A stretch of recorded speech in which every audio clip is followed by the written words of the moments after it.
Practical Guide to Self-Hypnosis by Melvin Powers. Foreword. All of us like to think that our actions and reactions are a result of logical thought processes, but the fact is that suggestion influences our thinking a great deal more than logic. Consciously or unconsciously, our feelings about almost everything are largely molded by ready-made opinions and attitudes, fostered by our mass methods of communication. We cannot buy a bar of soap or a filtered cigarette without paying tribute to the impact of suggestion. Right or wrong, most of us place more confidence in what they say than what we do in our own powers of reason. This is the basic reason why psychiatrists are in short supply. We distrust our own mental processes and want an expert to tell us what to think and feel.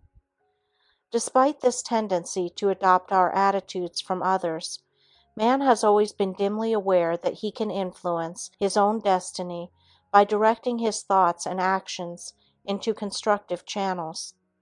He has always, to some extent, known that his mind exerts a powerful influence on his body, and that thoughts can have harmful or helpful effects on his emotional and physical health.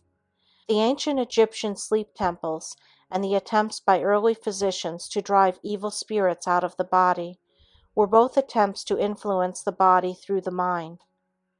The unprecedented sale of The Power of Positive Thinking by Norman Vincent Peale and other inspirational literature proves that millions of modern people recognize the efficacy of constructive thoughts.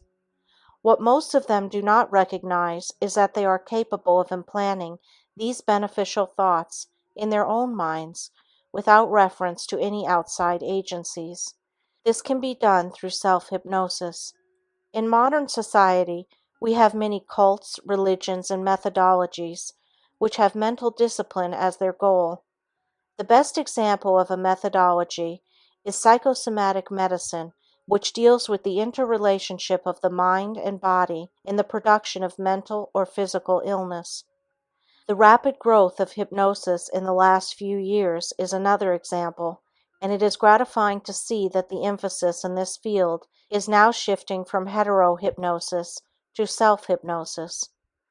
Self-hypnosis is a highly suggestible state wherein the individual can direct suggestions to himself. It is a powerful tool in any therapeutic process, and highly motivated subjects can parallel the success of hetero-hypnosis through their own efforts.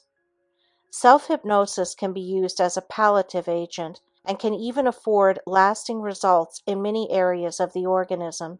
Self-hypnosis can alleviate distressing symptoms, substitute strong responses for weak responses, help overcome bad habits, create good habits, and help one's power of concentration.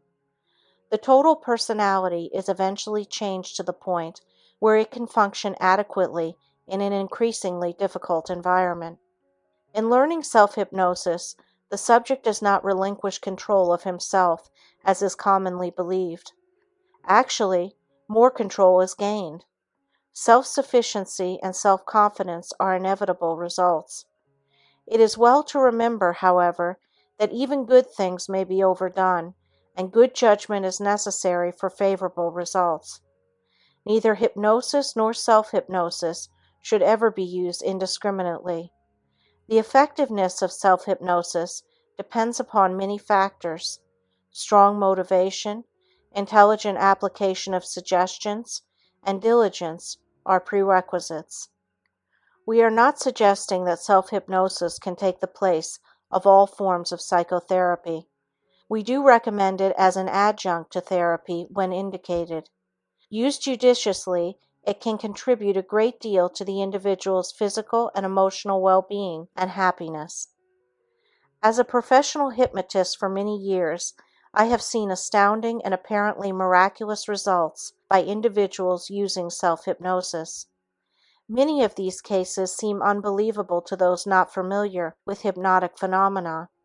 It should be remembered, though, that many individuals seek hypnosis only when all other forms of therapy have failed. This is so common that hypnosis has come to be known as a port of last call. Yet despite the seeming hopelessness of such cases, medical literature lists thousands of remarkable recoveries. There is nothing hit or miss about hypnosis. Used intelligently, the results are the same for all those who are properly motivated. Nor are the results singular to modern hypnotists alone. In reviewing the literature going back more than 100 years, the same gratifying results were obtained. The reader would do well to scan some out-of-print books on hypnosis at the library to understand the point further. This book is written in terms that are comprehensible to the layman. The step-by-step instruction should afford the reader a means of acquiring self-hypnosis. The necessary material is here. The reader need only follow the instructions as they are given. The author wishes to thank Robert S. Starlett, member of the American Medical Writers Association, for his valuable help in the editorial preparation of this book. It is the author's hope that you will, through the selective use of self-hypnosis, arrive at a more rewarding, well-adjusted, and fuller life.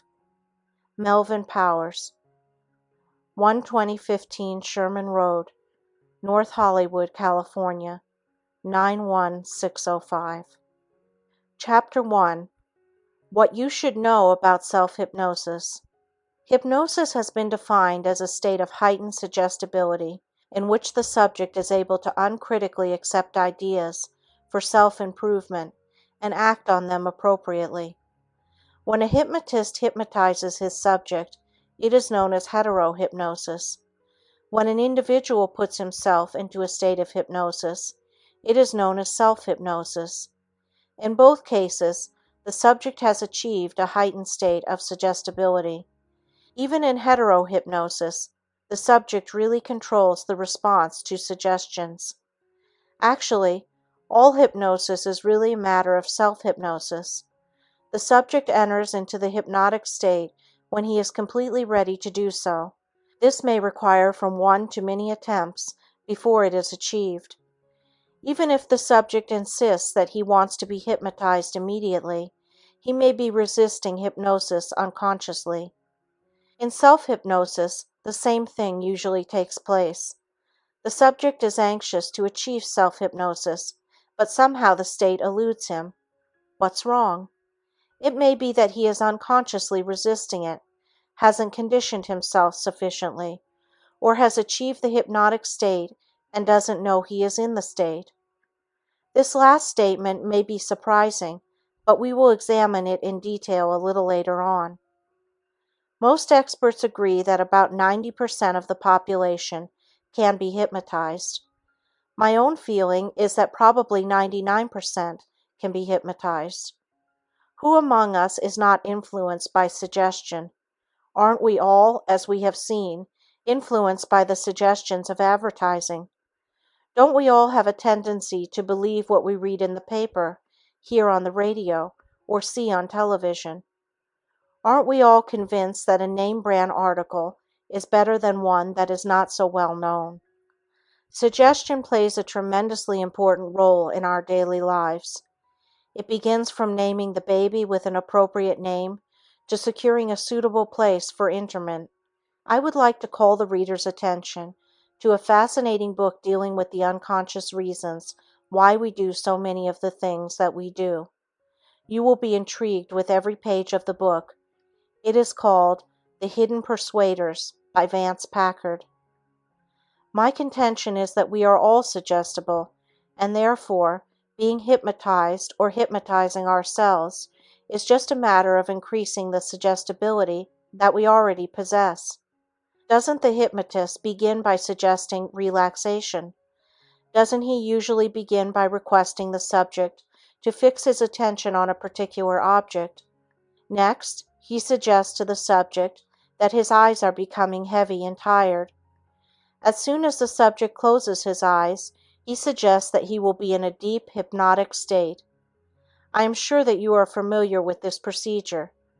With each step, the hypnotist is guiding the subject along directed lines to get him to accept further suggestions without question or doubt. When the subject achieves the ultimate state in this procedure, he has been hypnotized.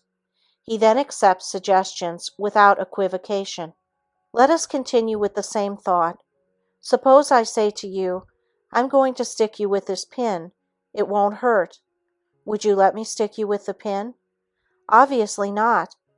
Let us suppose that you have been hypnotized, and I repeat the same suggestion. What happens then? You readily accept the suggestion as being factual. Should I proceed to stick you with the pin, you do not even flinch. In fact, you do not even feel the pain. Does this sound incredible? Isn't this exactly the same procedure that the dentist uses with his patient when he has hypnotized him for the purpose of painless dentistry? Achieving hypnosis, therefore, is a matter of directing this suggestibility that we all possess into the channels that will finally produce the hypnotic state. It can be much more complicated than this explanation in many cases, but let us use this as a working premise. Everyone can be hypnotized. The time required for achieving hypnosis will vary from subject to subject. We will discuss some of the reasons for this in a subsequent chapter, but for our discussion at this time, we need to understand this point. I have encountered numerous individuals who were extremely disappointed because they did not respond to hypnosis immediately or after several attempts. They wanted to know what was wrong. An explanation that nothing was wrong somehow did not satisfy these individuals.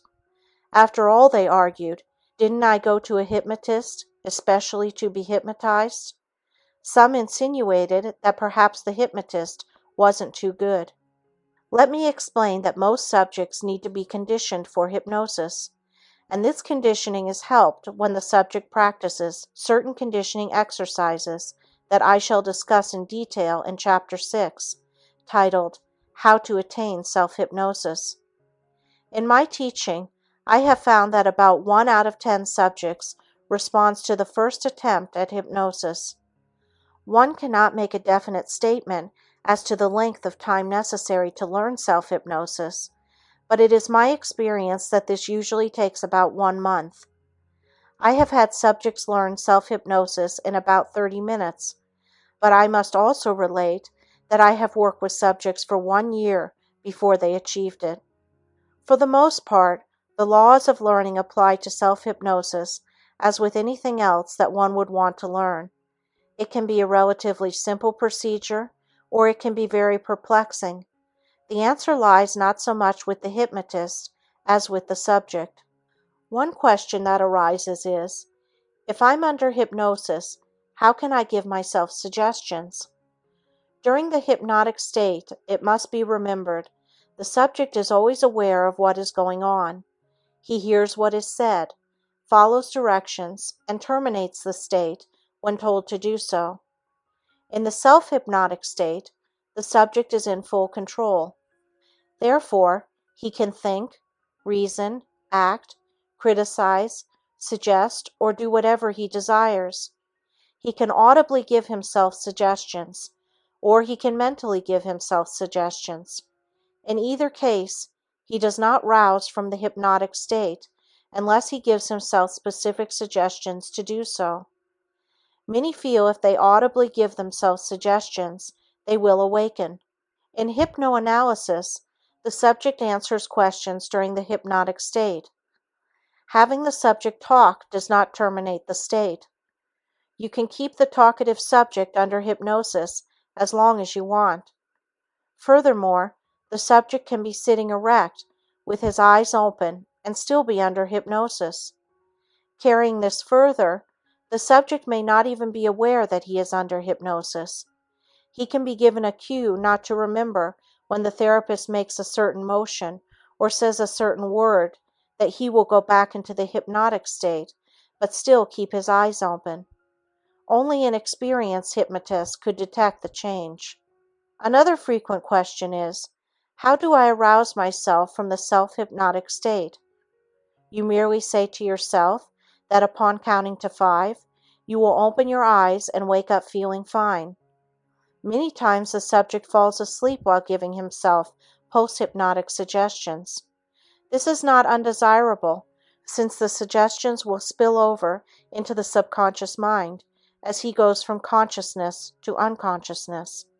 A popular opinion about hypnosis is that the subject surrenders his will to the hypnotist in the process of being hypnotized. Furthermore, many believe that once the subject is hypnotized, the hypnotist has complete control of the subject, and the subject is powerless to resist suggestion. Both beliefs are erroneous. I believe the first misconception comes from seeing techniques where the hypnotist requests the subject to look into his eyes. The hypnotist suggests to the subject that as he continues to look into his eyes, he will fall into a deep hypnotic state. This, then, becomes a matter of who can outstare whom. The subject usually begins to blink his eyes, and the hypnotist follows this up with rapid suggestions that the subject's eyes are becoming watery and heavy, and that the subject will fall into a deep hypnotic sleep just as soon as he, the subject, closes his eyes. This procedure gives the impression to the observer that the subject is willed to go under hypnosis. It appears that once the hypnotist concentrates or wills sufficiently, the subject succumbs. Actually, the hypnotist in this technique is not looking into the eyes of the subject. He fixes his attention on the bridge of the nose of the subject.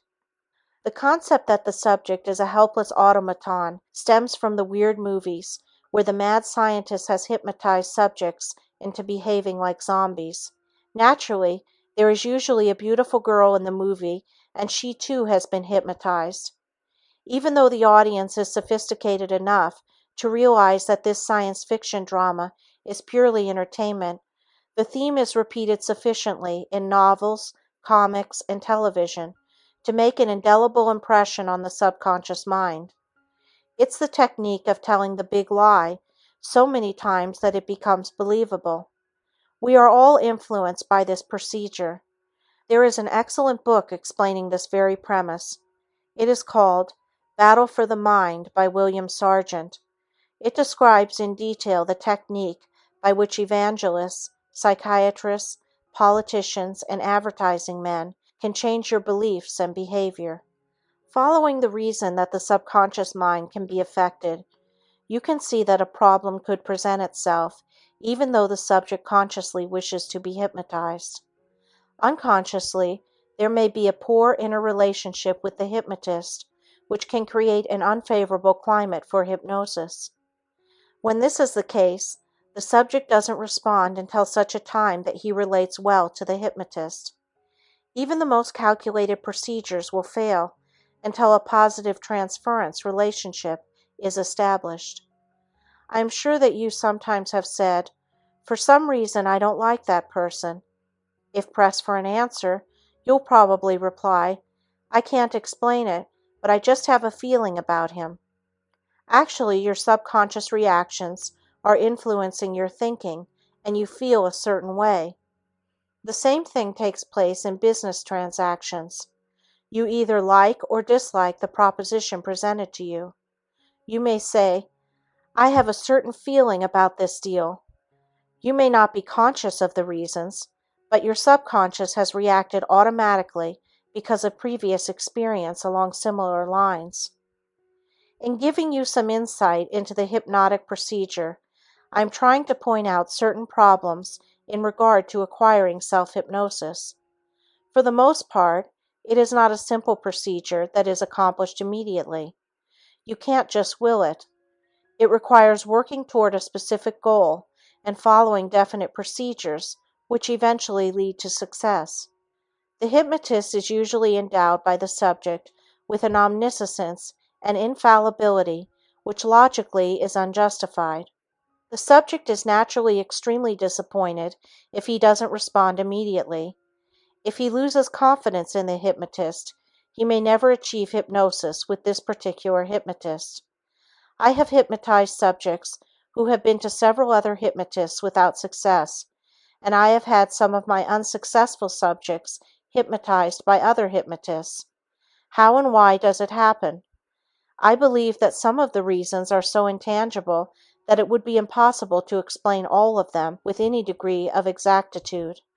I once saw an individual about 12 times who wanted to learn self-hypnosis and had been unsuccessful in every approach. I asked him if he would volunteer as a subject for a class in techniques of hypnosis that I was teaching for nurses. He readily volunteered and showed up at the designated time. Much to my amazement, as well as his own, he responded within a relatively short time, as one of the nurses hypnotized him before the group.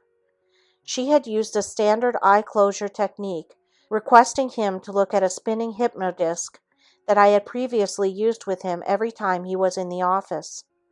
Her manner was extremely affable.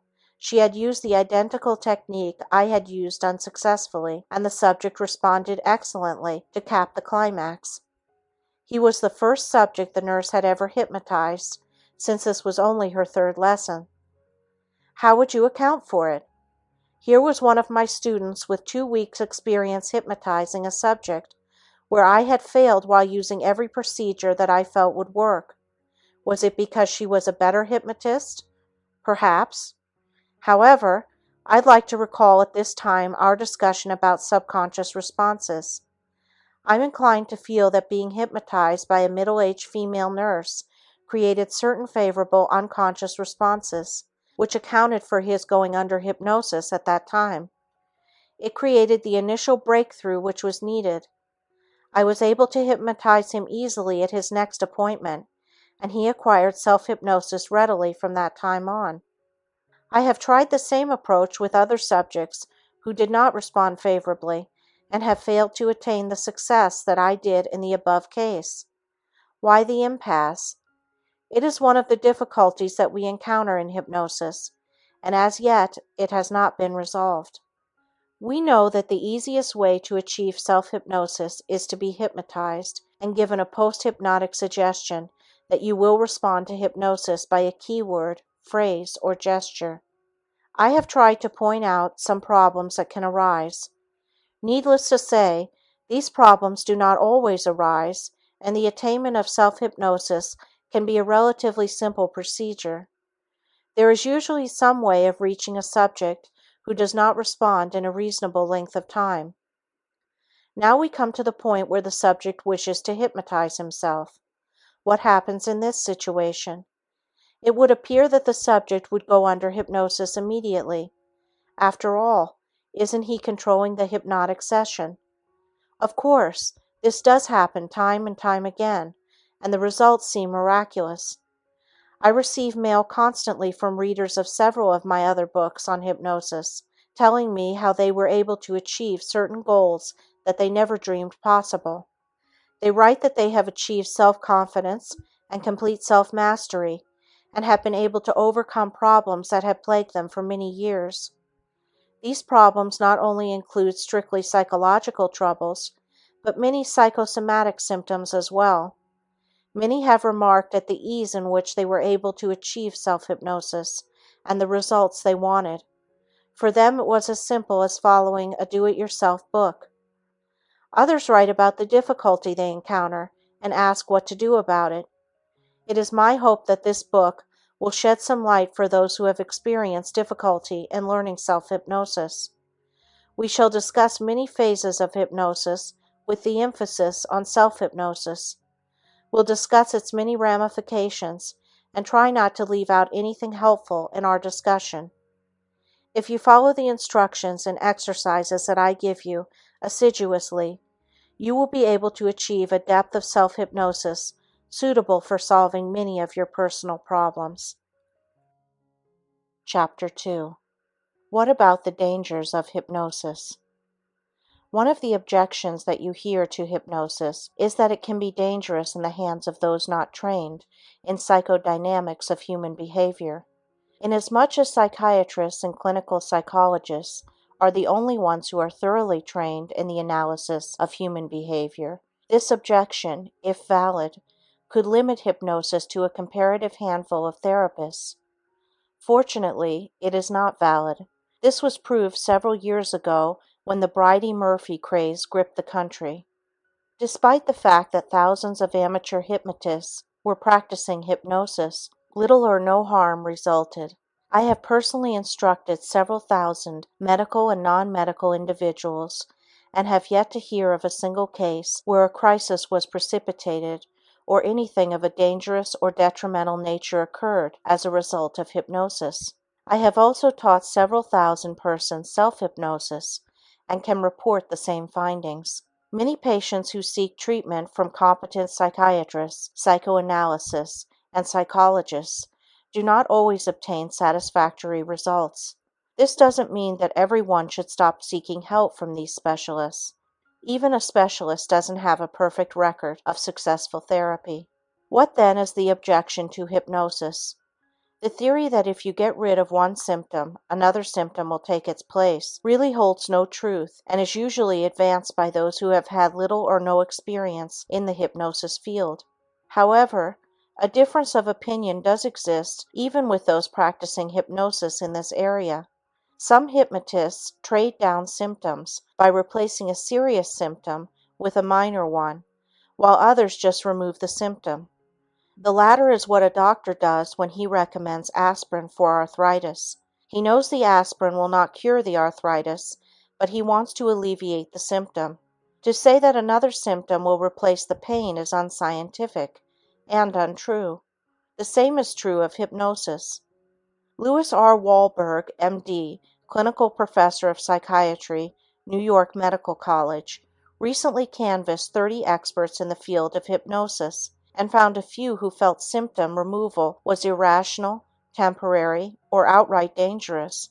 The large majority, however, employed symptom removal where indicated and minimized or ridiculed any possible bad effects. A further objection to hypnosis is that the results are temporary as well as symptomatic. It is well to remember that most medical therapy is specifically directed to symptom removal. How permanent is most medical treatment?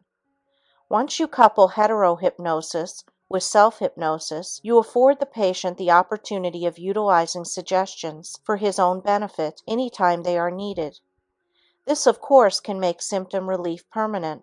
As an example, I would see no harm in teaching a patient self-hypnosis for symptomatic relief of a problem of insomnia. It would certainly be better than physically depressing the higher brain centers with sleeping pills to produce unconsciousness every night. I needn't tell you that millions of dollars are spent every year on sleeping pills, and patients become dependent upon them, needing more and more pills in order to produce sleep. Many accidental suicides stem from an overdose of sleeping pills. Yet despite the inherent dangers of sleeping pills, which are glaringly apparent, they are prescribed by the millions, to say nothing of those that reach the market through illegal channels. Furthermore, how much effort is really made to get the patient off the sleeping pills? There are also more voluntary suicides by sleeping pills than any other method.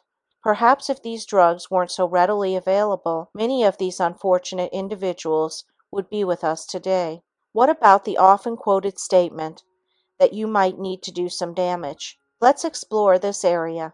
I assume that the reader is somewhat familiar with the work of Emile Coué, or at least has heard of his famous autosuggestion formula of day by day, in every way, I am getting better and better.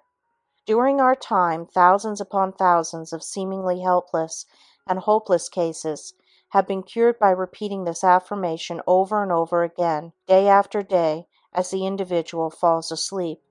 I think we should make it clear that whether we call it autosuggestion, positive thinking, meditation, yoga, affirmations, or self-hypnosis, we are, in reality, talking about the same thing. All require certain basic prerequisites before they will work effectively for the individual. We'll discuss these prerequisites in the next chapter. What should be remembered is that the suggestions are being filtered into the subconscious mind, which does not question, doubt, analyze, or dispute the efficacy of these beneficial thoughts. You can be sure that the constant repetition will have its effect.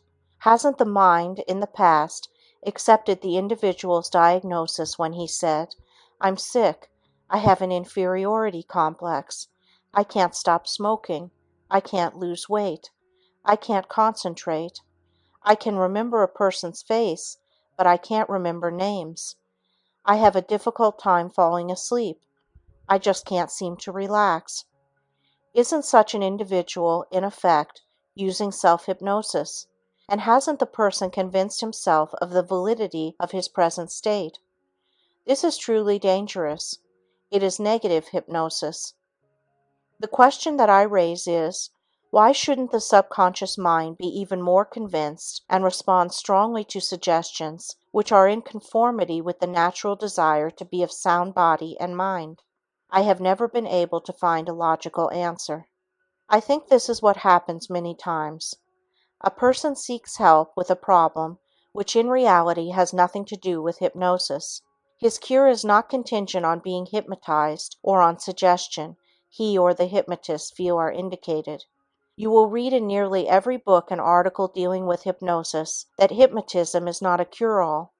No one has suggested or implied that it should be used exclusively for all emotional problems. You may read a newspaper article warning about the dangers of hypnosis. It may tell of a person who rid himself of one symptom and developed another in its place. You usually get a grossly distorted picture of what happened, with many aspects of the case not included. It's a matter of taking what you want to prove out of context. Propagandists use this technique all the time to get across their message. It's the old story of telling a half-truth. Honest criticism and a sincere difference of opinion are always welcome, but criticism must be well-founded from a scientific point of view and not stem from an emotional reaction. You have probably heard the remark, "I won't let anyone hypnotize me." What are they really saying, and what does hypnosis represent to such an individual? To them, hypnosis represents some sort of magic spell which invokes a state of complete helplessness and dependency upon the hypnotist. We previously discussed how this erroneous conception can take place because of the manner in which hypnosis is usually interwoven with bizarre fictional stories. For many, the hypnotic state represents a period in which the conscious guard is dropped. They feel they may compulsively reveal the darker side of their nature, confess their hostility, or relate information they would never voluntarily divulge to anyone. This is the real danger they see in hypnosis. To protect themselves from it, they attack it. It is much like the fanatic vice crusader who militantly attacks sin in order to alleviate his own feelings of guilt stemming from the fact that vice actually attracts him. Fear of hypnosis takes different forms, but basically it is the fear of revealing one's true feelings. An employee, for instance, at a gathering which included the employer he dislikes, would never volunteer as a subject for hypnosis if the occasion arose. He would be afraid he would do or say something which might endanger his position. Hypnosis for him would be dangerous because he would be afraid to take the chance. The truth is, however, that this individual would be taking no chance. The hypnotic state is not a confessional period. The subject is aware at all times of what he is saying. If the subject does not wish to pursue a line of questioning, he tells the hypnotist. If the hypnotist persisted further along this line, the subject would shake off the hypnotic state. Another misconception about hypnosis is the widely held belief that the subject is unconscious. This represents a threat to the security of the individual. Actually, the hypnotic state is a period of extreme awareness in which the subject is hyperacute. Furthermore, the subject is not asleep, nor is he in a trance state in the correct meaning of that term. He is in an altered state of awareness, with his faculties and reasoning ability intact. Inducing hypnosis merely creates a mood or state in which the powers of suggestibility are heightened. When the general public and the medical profession become familiar with the true state of hypnosis, we shall have a greater acceptance and utilization of this power. It is a slow process, but one which will finally evolve. In the final analysis, I believe the only danger that exists is in the mind of the individual who fears hypnosis because of whatever subjective qualms he has about his own emotional involvement in the hypnotic process. Of course, all persons using hypnosis for the alleviation of pain should consult their family physician.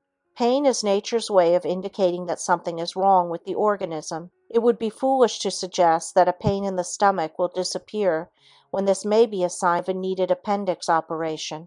The same may be said of constant migraine headaches. It must be determined that the headache is not a symptom of a brain tumor or some other pathological condition. It may be of interest to know that hypnosis is presently being used to relieve pain in terminal cancer patients. There is an excellent article on this subject, and I recommend it to doctors reading this book. It is called "The Use of Hypnosis in the Case of the Cancer Patient," which appeared in the January 1954 issue of Cancer. There are at present several thousand dentists throughout the country using hypnosis. They have formed their own society and publish a quarterly journal, the Journal of the American Society of Psychosomatic Dentistry. One of the best books in this field is called "Dental Hypnosis Handbook" by Jacob Stolzenberg, DDS. An excellent article is "Danger: Hypnotist at Work" by M. Abramson. The author reviews briefly the pros and cons regarding the medical use of hypnosis. He concludes, "It is the author's opinion, based on extensive personal experience of over 15 years, that the use of hypnotherapy by a physician or dentist who has been properly trained, and who uses this technique strictly within his field of competence, carries with it no more, and probably less, danger than the use of many other techniques of treatment used in medicine today." Chapter 3. Is Hypnosis the Answer? Dr. George Estabrooks, professor of psychology at Colgate University and author of the book Hypnotism, made the following two statements in a paper called "The Future of Hypnosis," given as part of a program on the nature of hypnosis at the annual meeting of the American Psychological Association in 1959. It would be well to sound a word of caution against certain attitudes which have become prevalent and which can be well illustrated in the field of medicine. In this respect, direct suggestion is under the ban. For example, a dictum, "Never remove the symptom unless the cause is understood," is much emphasized.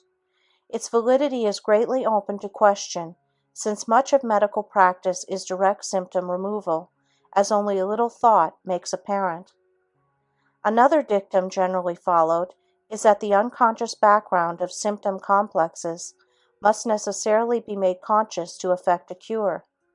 Reasonable and thoughtful consideration of the extensive role of the unconscious in daily living and functioning renders this dictum much less credible. I should like to discuss both of these statements in some detail, as they invariably arise in the mind of the individual seeking help through hypnosis.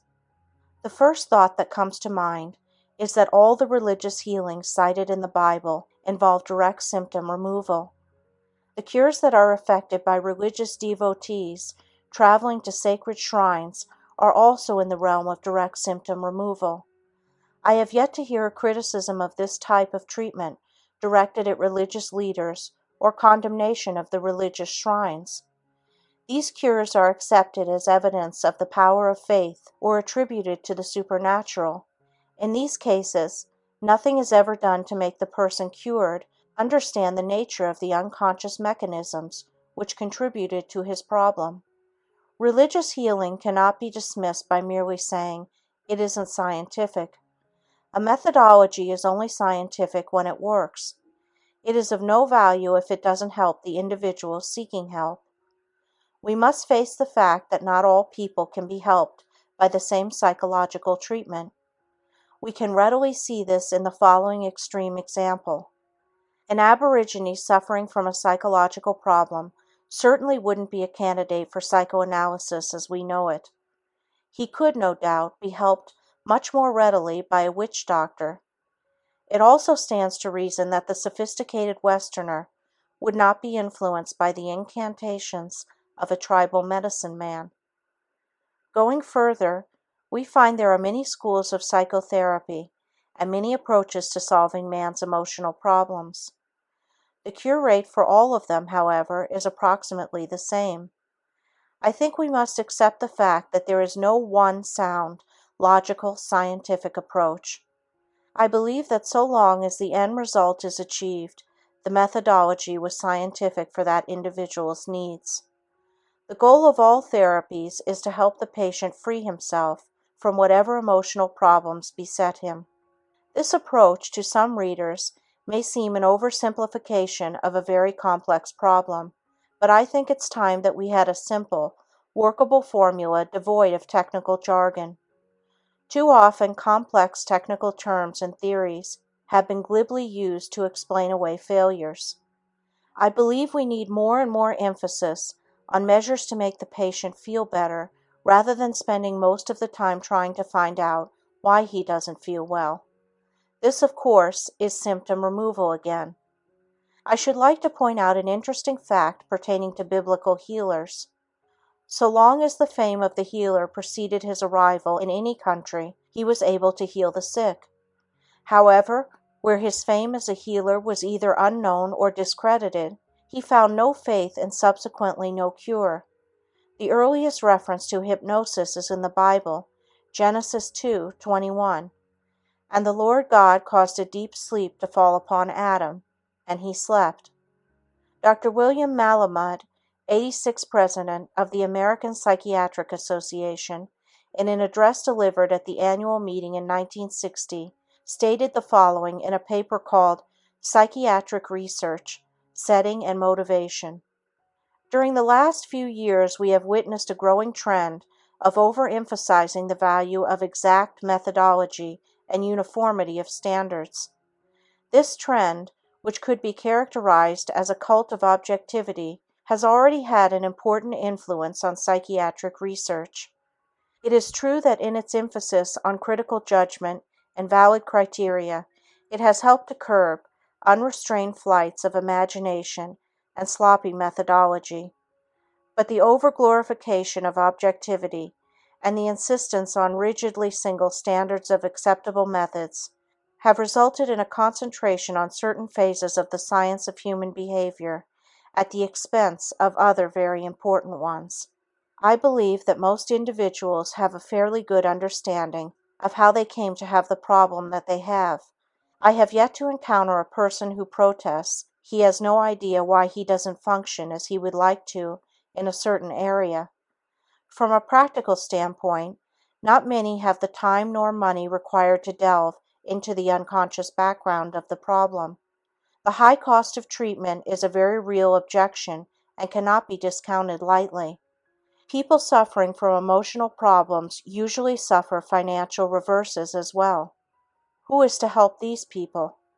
There are very few places in the country where they can receive competent psychiatric help at a reasonable fee. Is there this type of help in your own community? It is only when the individual is destitute that the state provides whatever help it can. However, at this point, it's a long, hard struggle back to good emotional health. The National Association for Mental Health and its affiliates issue about 10 million copies of 200 different pamphlets on various aspects of mental health. To assess the value of these pamphlets, 47 mental hygiene experts held a conference at Cornell University. A report on this outstanding conference has been published. It is called Mental Health Education, a Critique. A feature by Ernest Havemann in the August 8, 1960 issue of Life contains a very worthwhile article on this conference called Who's Normal? Nobody, but we all keep on trying. In Dissent from Mental Health Approach, experts decry futile search for an unreal goal. The following paragraph is taken from the Life article. What about psychiatry and psychoanalysis? This is a different matter. Many unhappy and problem-ridden people, though by no means all who have tried it, have profited from psychotherapy. Indeed, all the mental health pamphlets, as a postscript to all the self-help methods they advocate, wind up by advising the reader to seek professional care if his problems are serious enough. But the skeptics at Cornell cited statistics which to them show that psychiatric treatment is as remote for the average person as a trip to the moon. Aside from the expense, which most people would find prohibitive, there simply are not enough therapists to go around. The U.S. has around 11,000 psychiatrists and 10,000 clinical psychiatrists. In all, about one for every 8,500 citizens. If everyone with emotional problems decided to see a psychiatrist, the lines at the doctor's offices would stretch for miles. I assume that most readers of this book know that state hospitals are understaffed and unable to provide proper care for the mentally ill. Mike Gorman, Executive Director of the National Mental Health Committee, has written a crusading report on this very theme called Every Other Bed. In this book, he tells us that every other hospital bed in the United States is occupied by a mental case. Mental illness costs the country $2.5 billion a year, besides the more important untold human suffering that can never be equated in dollars. The book is a shocking story of how we have let this happen, are still letting it happen, and of how little, for the most part, we, the general public, as well as the medical and psychological professions, are doing to correct this deplorable situation. It is time that we re-examine the dictums that say a symptom can never be removed unless the cause is understood, and the unconscious background of the symptom complexes must be made conscious and understood before a cure is effected. There are many positive thinking groups functioning in the religious field. Many of these religious groups are in existence primarily because of the dynamic philosophy or psychology they offer for everyday living. Couple this with a strong faith in God, and you have a combination which approaches infallibility. Recently, we have had a series of best-selling books which expound this very theme. Does it work? Of course it does, when used properly. You can be sure that there has been criticism of this religious psychology. The criticism is that the basic causes of the problem are never dealt with, and the unconscious conflict is not resolved. It's the same argument over and over again. What about the people helped? They seem to have made tremendous strides and are leading lives as well adjusted as anyone else. Once imbued with this spirit or feeling of well-being, it permeates every phase of their relationship in a constructive manner. The only reason that there isn't more criticism is that this type of psychotherapy is incorporated into the religious tenets of these groups, and criticizing another man's religion makes the detractor's entire philosophy unacceptable. I am strongly in favor of these groups because I would prefer having a religion that keeps pointing out the positive side of life and that life can be beautiful if you put your faith in God and practice positive thinking. It is certainly better than the clinical philosophy of its detractors or the grim religions which stress punishment. Think of the guilt feelings involved in the latter. No one can live up to such a formidable creed. Of course, if you suggest to positive thinking religious individuals that they are using a form of self-hypnosis, they will emphatically deny and debate the issue. Since we are primarily interested in mental hygiene and not in winning a debate, it is well to leave the matter as it stands. The point to keep in mind is so long as a person feels that his methodology is the answer to his needs, and so long as no one is being hurt by his belief, I feel he should cling to his conviction. He should not allow it to be destroyed by those who are thinking in different semantic terms. I would like to bring up another common example pertaining to the two basic concepts that we have been discussing. It is the example of the many individuals who have taken public speaking courses to overcome stage fright. In most cases, the person involved hasn't had too much opportunity to be a public speaker. Because of this, he suddenly feels he may not say the right thing or forget what he wants to say. This anxiety can create the very situation or block that he fears. What is the solution? Certainly not psychoanalysis to find out why he functions the way he does. You could use this approach, but I don't think it's the most constructive one. It's like asking, what am I doing that's wrong? Instead of, what can I do that's right? The most constructive approach is to take a course of instruction to get the actual practice and experience in the techniques of public speaking. Before proceeding further, I believe it is necessary to point out that I am not just being critical of the convictions of other sincere and dedicated individuals engaged in the field of mental hygiene. It is always good to reevaluate our present thinking on any subject, no matter how sincere or convinced we may be that what we are doing is correct. At times, we can become so immersed in our convictions that we cannot take criticism and respond emotionally to ideas or interpretations that do not coincide with logical thinking. What then is the answer to mental health problems? There is no single answer. It is a very complex situation. There are many promising drugs and treatments which, if adequately developed and widely used, could do a great deal toward promoting good mental health. Fundamentally, the problem will always be that of trying to understand human behavior and helping those in distress with an efficacious formula. What is that formula? I believe hypnosis can contribute in part to the answer. Needless to say, hypnosis is contraindicated in many emotional problems because of the very nature of the problem itself. Some emotional difficulties must first be worked out on a conscious level. After this, hypnosis can be instrumental in achieving the final goal. Dr. Frank S. Caprio, a prominent psychiatrist, in his book, Helping Yourself with Psychiatry, states the following: "A whole new world of self-confidence and positive living is open to every person, young and old, through hypnosis, self-hypnosis, and self-suggestion, or auto-hypnosis." Chapter 4. How does self-hypnosis work? There's an old Chinese proverb that states, "One picture is worth 1,000 words." In conveying suggestions to the subconscious, we have found that picture images are more effective than words that are implanted. For example, it isn't sufficient to say, "I will be confident."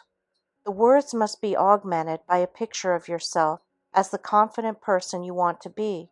If you say, "I can't visualize myself as a confident person because I have never been that way," you can borrow those personality traits that you want for yourself. Imagine yourself endowed with the characteristics of some confident person that you know. The qualities that you seek may even be borrowed from a famous person. If this isn't possible, make up a personality which is a composite of all the things you want to be. See yourself walking, talking, and carrying on activities.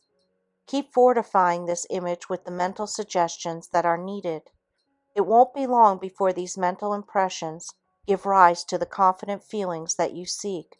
As you keep implanting these images, they will become a natural part of your conscious personality. Dr. S. J. Van Pelt, president of the British Society of Medical Hypnotists and editor of the British Journal of Medical Hypnotism, writes about this technique in his book, Secrets of Hypnotism. He calls it 3D technique in medical hypnotherapy.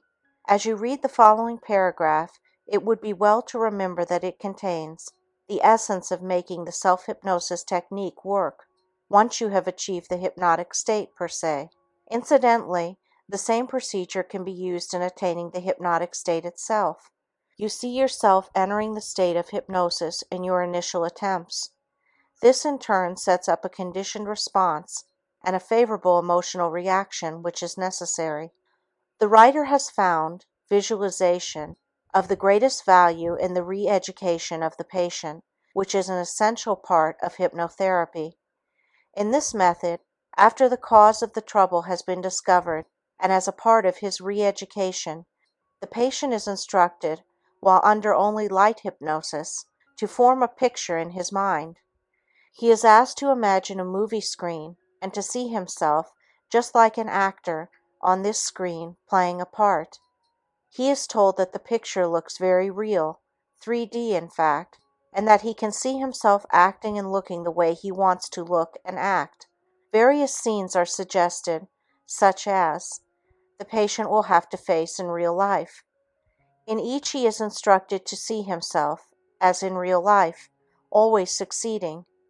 For instance, the stammerer might be asked to picture himself speaking easily to people and feeling perfectly at ease. The patient is also instructed how to form these success pictures for himself, and it is stressed that he will only be able to see himself as he wants to be, successful. Since the picture gives rise to the appropriate feelings, it is not long before the patient begins to show the benefit of his private 3D film shows. After explaining this technique to students, many have inquired, "Is that all there is to it? It seems so simple." Of course, there is more to it in that the individual must follow through with the instruction. This is one of the difficult aspects of this type of program. Let me enumerate some of the problems I have encountered in teaching self-hypnosis. As mentioned, one of the difficulties is that the techniques seem too simple. Students become skeptical. They feel it should be more complicated and involved in order to get results.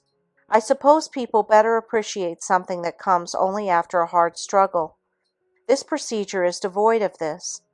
Of course, I am not saying that once a person begins to use this technique, his problems will automatically vanish, and his life will be cheery forever after. We have been conditioned to think that success in anything can only come after a long, hard struggle. This is the basic theme of the American way of life. We have been accustomed to believe that conflict and struggle are a part of life, and large doses of it are necessary before we achieve success in any field. I can only reiterate that the information contained in this book is all you need to get results. It is necessary that you follow through and not give up after you have tried the program for a short while and have attained no appreciable results. This brings us to another point. Many persons expect immediate results when they begin to use self-hypnosis. If they don't get the results they anticipated immediately, they want to know what's wrong. My answer is usually that nothing is wrong and that they need only keep steadily applying the instructions.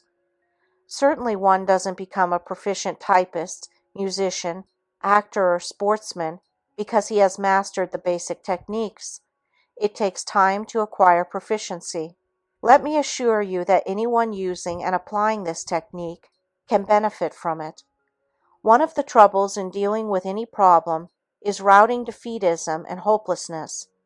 You can incorporate post-hypnotic corrective measures in the suggestions that you give yourself.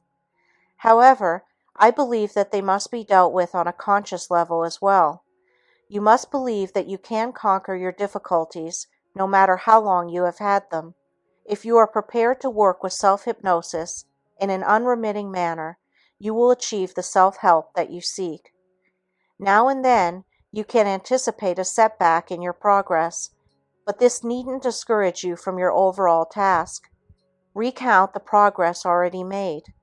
If you have a letdown because you expected quicker and more dramatic results, remember that this is a common feeling shared by many with emotional problems. Remember also how long you have had the problem.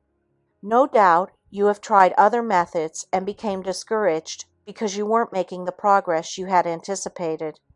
You dropped the idea and landed back where you started. Make up your mind consciously that you will work with untiring sincerity and a perseverance that will not falter because your chosen goal is not achieved immediately. I know of no therapy that leads straight to positive results without obstacles and intermittent failure. Success comes in spite of intervening failures because the ultimate direction has been clearly thought out and charted. Self-hypnosis will finally work because you are constantly conditioning your subconscious to react in a positive, constructive manner. The program must, of necessity, become automatic in nature. When it does, you will suddenly find yourself feeling the way you wanted to, and doing the things that you set out to do with the aid of self-hypnosis. You actually cultivate those feelings that you want. Hypnosis will not work with skeptics. Every so often a person comes to my office seeking help. He tells me that his family physician or his spouse feels that he should take my course in self-hypnosis. I inquire if he feels he might benefit from the course. If his answer is not positive, and if after talking to him at length about the benefits of hypnosis, I still feel he is not ready for the course, I suggest another mode of treatment for him. The reason for this is that unless the person is optimistic and enthusiastic about self-hypnosis, it just isn't going to work as effectively as it would otherwise. The very nature of a skeptical attitude limits the constructive forces that we wish to harness. Occasionally, individuals want indisputable proof that hypnosis is going to help them. It is impossible to give them the proof and unqualified reassurance that they seek. Yet these same people do not require proof from their physicians. No one can guarantee success. However, I do point out that the continued and intelligent use of self-hypnosis can be instrumental in directing the healing, curative, constructive forces of nature. Many times a metaphysical rather than a scientific approach is required. It's a matter of trying to satisfy the patient's needs. At times, it is helpful to allow the patient to attend a class in self-hypnosis. Being able to communicate and identify with other individuals seeking self-hypnosis often is enough to change his attitude. This is especially true when one or more of the students relates dramatic changes. Self-hypnosis works because we are able to condition ourselves to various stimuli. We condition ourselves consciously and unconsciously to many activities. When we experience anxiety, it stems from a conditioned process which could not have been conscious or unconscious. In self-hypnosis, the individual consciously works toward implementing and strengthening his own inherent strength and resources. These objectives, when attained, result in feelings of confidence, relaxation, self-mastery, and well-being. Furthermore, hypnosis utilizes a natural mental process. We all know that placebos work admirably in numerous cases. The dictionary defines the word placebo as an inactive substance or preparation administered to please or gratify a patient, also used in controlled studies to determine the efficacy of medical substances. Many controlled experiments have shown that people achieve similar results whether they take a placebo, which they think is the real medication, or real medication that was prescribed. Several years ago, many tests were carried out with antihistamines to prevent colds. The results were always the same. We are interested in what makes the placebo act as efficiently as the true medication. It stands to reason that a chain reaction is set up, actually causing a physiological result from a psychological situation. The unsuspecting patient declares, "I've never felt so good in my life." Yet this would have never happened if he didn't think he was taking the marvelous new medicine. A recent scientific study by one of the leading pharmaceutical houses concluded that 1/3 of the effectiveness of any medication depends upon the faith and trust that the patient has in the prescribing physician.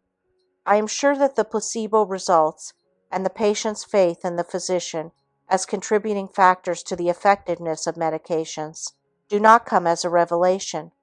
We are all aware of such information. Our problem is how to harness this unconscious process for constructive goals. The answer is through self-hypnosis. Self-hypnosis, as we have explained it, uses a technique called visual imagery. This has been referred to by many different names, but for our purposes, we'll call it visual imagery. Within this technique lies one of the keys for achieving the goals that you want. There have been many famous books written incorporating this technique as a basis for achievement. Perhaps the most famous of all is called Think and Grow Rich by Napoleon Hill. In recent years, The Magic of Believing by Claude M. Bristol and The Power of Positive Thinking, already mentioned, have become well known.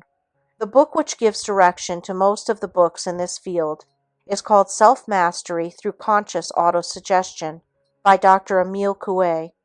I am sure the older readers of this book have heard the famous saying, which I will repeat here for emphasis. Day by day, in every way, I am getting better and better. Invariably, in all these books, there is reference to the biblical quotation, "As a man thinketh in his heart, so is he." As the reader can deduce, we are not theorizing at a startling new discovery. The technique is as ancient as man himself and his dream of a better tomorrow. All books using the visual imagery technique will tell you to paint a vivid mental picture of the material things you wish to acquire, if it is a case of material wealth. For personal improvement, they tell you to paint a vivid picture of the individual you want to be. In most cases, you are told to do this in a relaxed or meditative state with as few distractions as possible. The next two requirements are constant repetition, conditioning, and a burning desire, motivation, to achieve what you set out to do. Aren't these books really talking about self-hypnosis? Aren't they describing precisely the techniques of self-hypnosis? The terminology is different, but the approach is the same. With these techniques, there is an aim to direct thinking, picturization, positive thinking, suggestions, and constructive thoughts or images to the inner self, or real self. Aren't they once again really talking about the subconscious mind? I have no argument with any workable approach to emotional maturity, but in many cases, we are actually becoming involved with the meaning of words, semantics. The quickest way to the subconscious is through self-hypnosis. In this self-hypnotic state, you are able to consciously direct suggestions to your subconscious mind. Chapter 5. How to arouse yourself from the self-hypnotic state.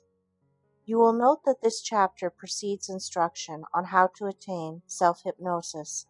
The reason for this is to alleviate whatever anxiety you may have in regard to the question, if I'm hypnotized, how do I awaken myself?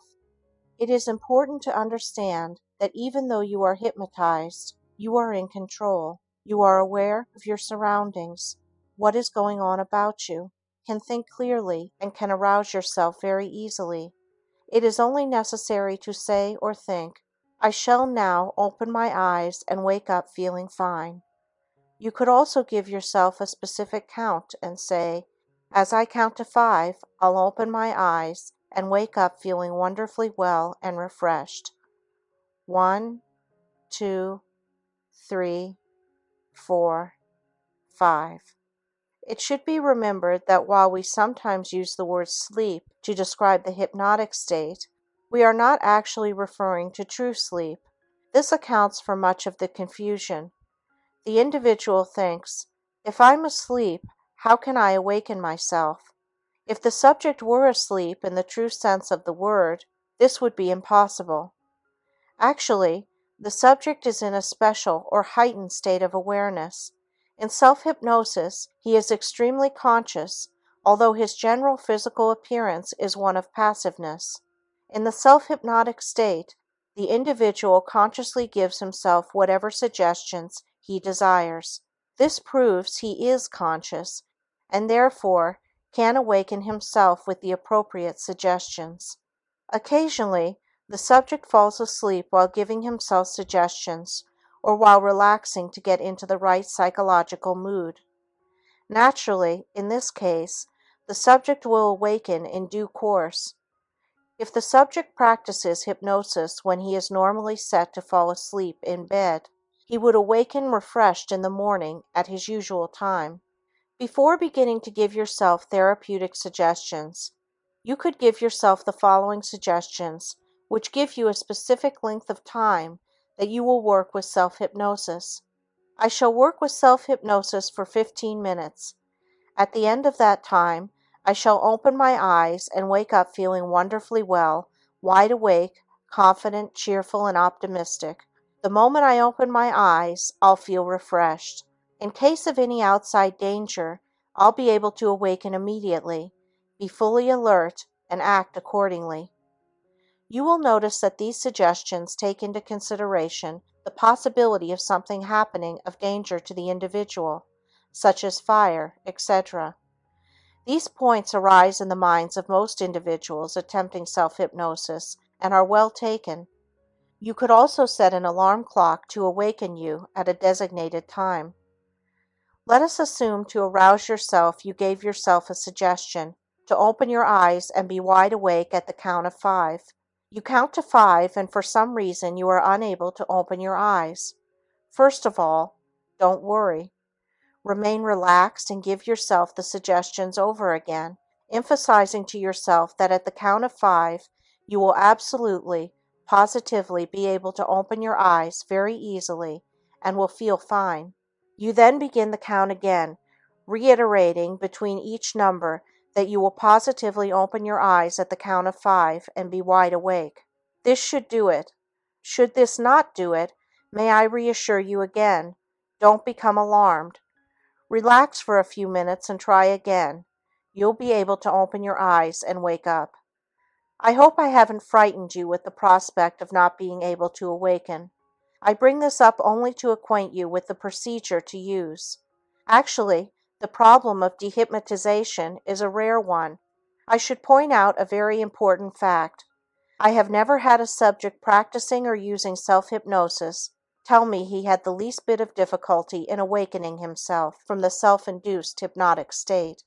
I have had persons tell me that they heard or read of a case where the hypnotist could not bring the subject out of the hypnotic state, and as a result, the subject slept for so many days.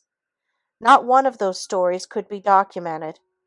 Years ago, for publicity purposes, stage hypnotists would have a subject sleep in a store window for several days. This was on a voluntary basis, though, and should not be confused with what we are discussing.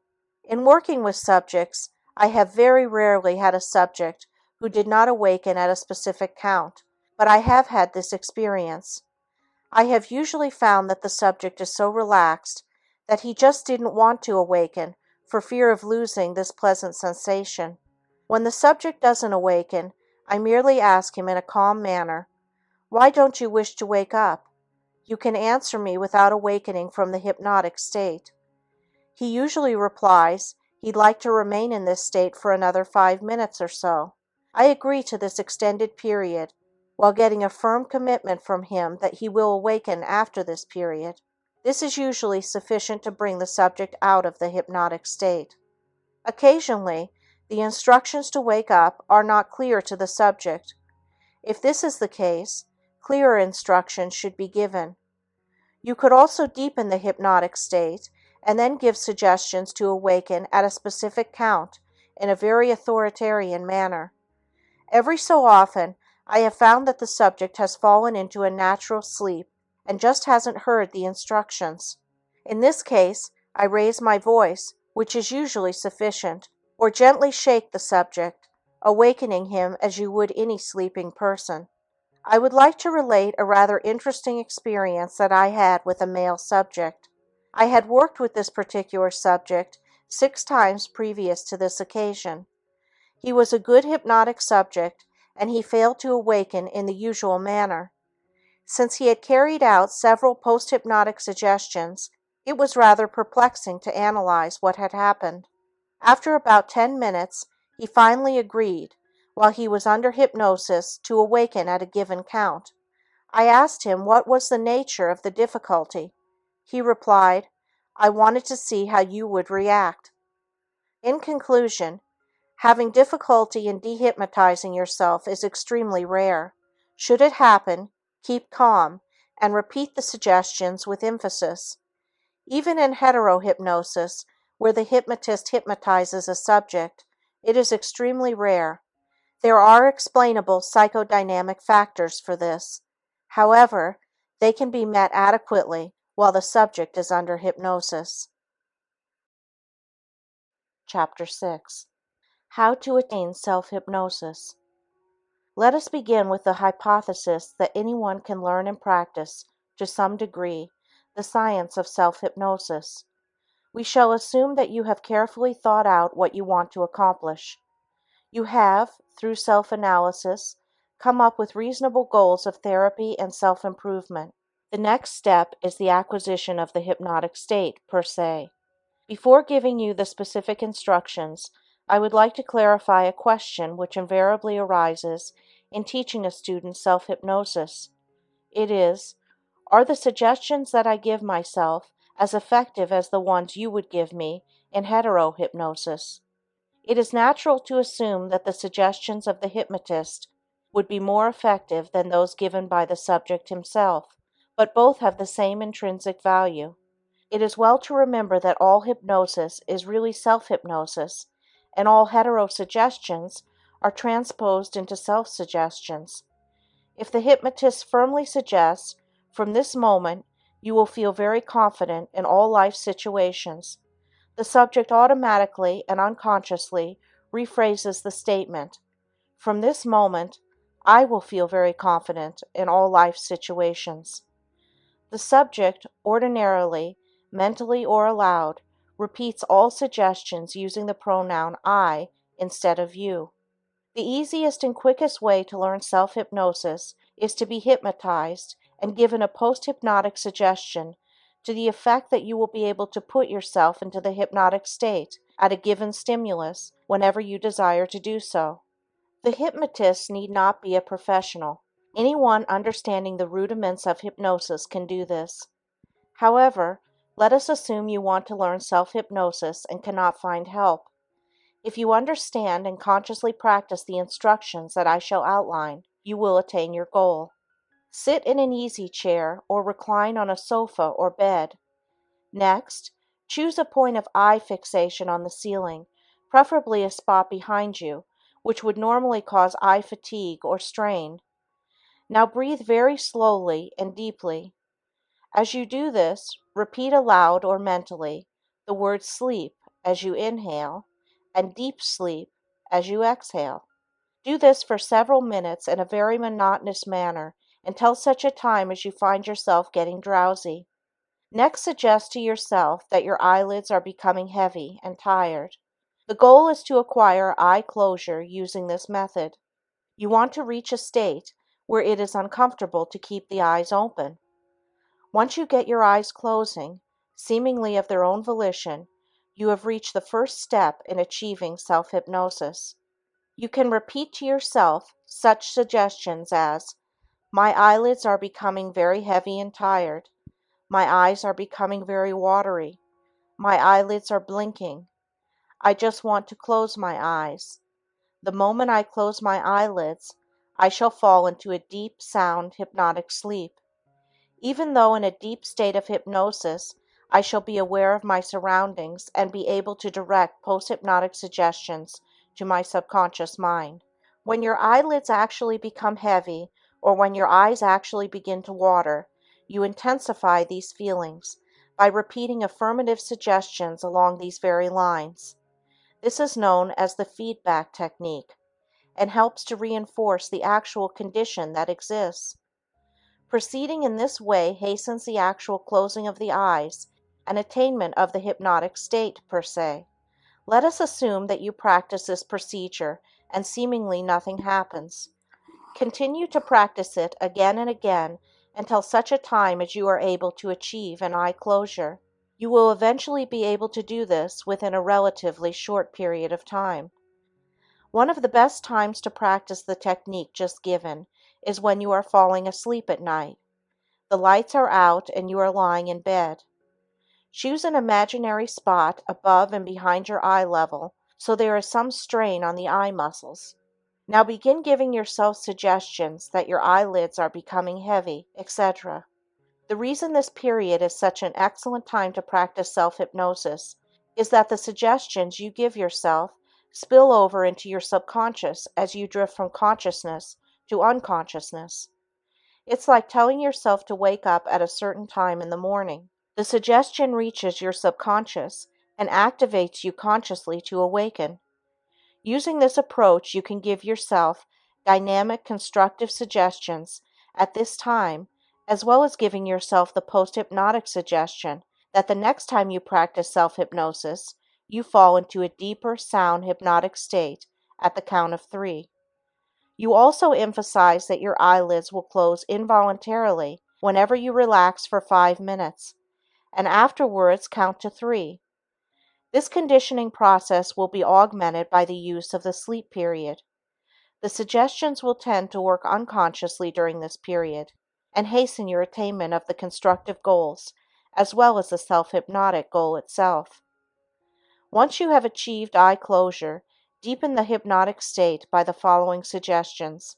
As I count to 3, I shall go deeper and deeper into a profound hypnotic state. As I count to 3, I shall find myself becoming more and more relaxed. As I count to 3, I shall fall into a deep hypnotic state. You repeat these suggestions many times, actually trying on a conscious level to feel sleepier, more relaxed, more at ease. In doing this, you take on the characteristics of a deeply hypnotized subject. Part of the difficulty in learning self-hypnosis is that the subject is aiming at a state of mind in which he has no experience.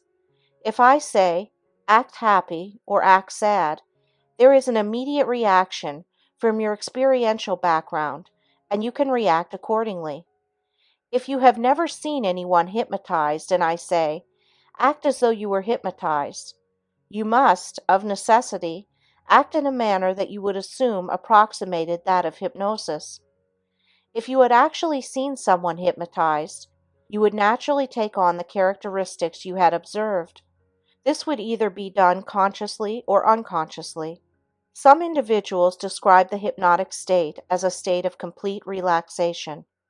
Many get a feeling of detachment, others a feeling of dissociation, as though their entire being was only thought. Some get a floating or drifting feeling, likening the experience to lying deep clouds. Others experience a heavy, pleasant, sinking feeling. Still others get a feeling of peace and serenity. Many describe the hypnotic state as being akin to the state just prior to falling asleep, or like daydreaming, and they experience the same reactions. Yet there are some who do not feel a definite change. They describe it by saying, I just felt that I had my eyes closed. I heard everything and was completely aware at all times. Since it is possible to direct your feelings, reactions, I would suggest that you aim for a completely relaxed, comfortable state. You have now reached the point where your eyes are closed, and you have given yourself further suggestions to deepen the state of hypnosis. This has taken from about 6 to 10 minutes. You are not sure, though, that you are under hypnosis. There are many ways to test this, and I shall outline one of these tests later in this chapter. However, for your initial attempts, it isn't too important whether or not you are under hypnosis. You are still to give yourself the post-hypnotic suggestion that the next time you attempt to hypnotize yourself, you will fall into a deeper and sounder state after you have relaxed for about 5 minutes and counted to 3. In your initial attempts, you will be trying to establish a conditioned response to the count of 3, which will subsequently cause your eyes to close and put you under hypnosis.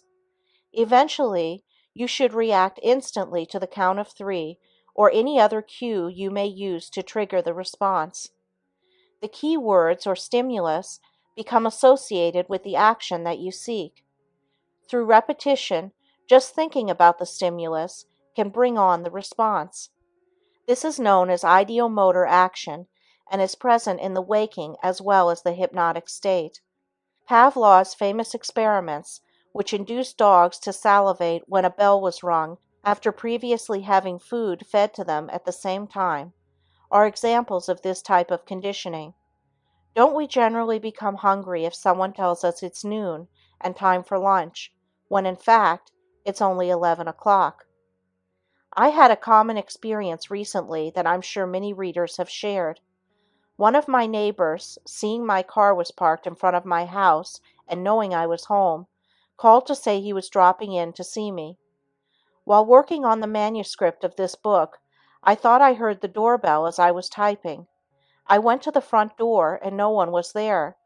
I even walked around the house looking for him because I was so certain I heard the bell. This is another example of an ideomotor action. I told my friend about it when he arrived approximately 30 minutes later. He looked at me rather whimsically, and we both shared a laugh. Haven't you thought you heard the phone ring when you were waiting for a call? In the chapter, How Does Self-Hypnosis Work?, stress was laid on the importance of the visual imagery technique. During every attempt to achieve self-hypnosis, you attempt to visualize yourself going into the hypnotic state. Once you have deepened the state, You begin the process of visualizing yourself exactly the way you want to be. You may experience difficulty at first, but as you keep at it, you will be able to picture yourself the way you want. You use the visual imagery technique whether you think you are under hypnosis or not. These images become clear as you constantly hammer home these suggestions. This is the exact procedure necessary, and you needn't complicate it. Let us suppose that you are getting your eyelids to close at the count of 3 and have achieved a good state of relaxation. With these prerequisites, you can anticipate going deeper into the hypnotic state.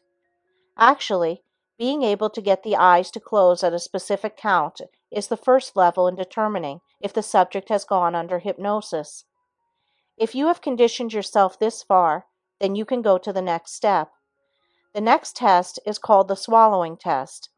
You mentally give yourself suggestions that as you slowly, to yourself, count to 10, you will get an irresistible urge to swallow one time.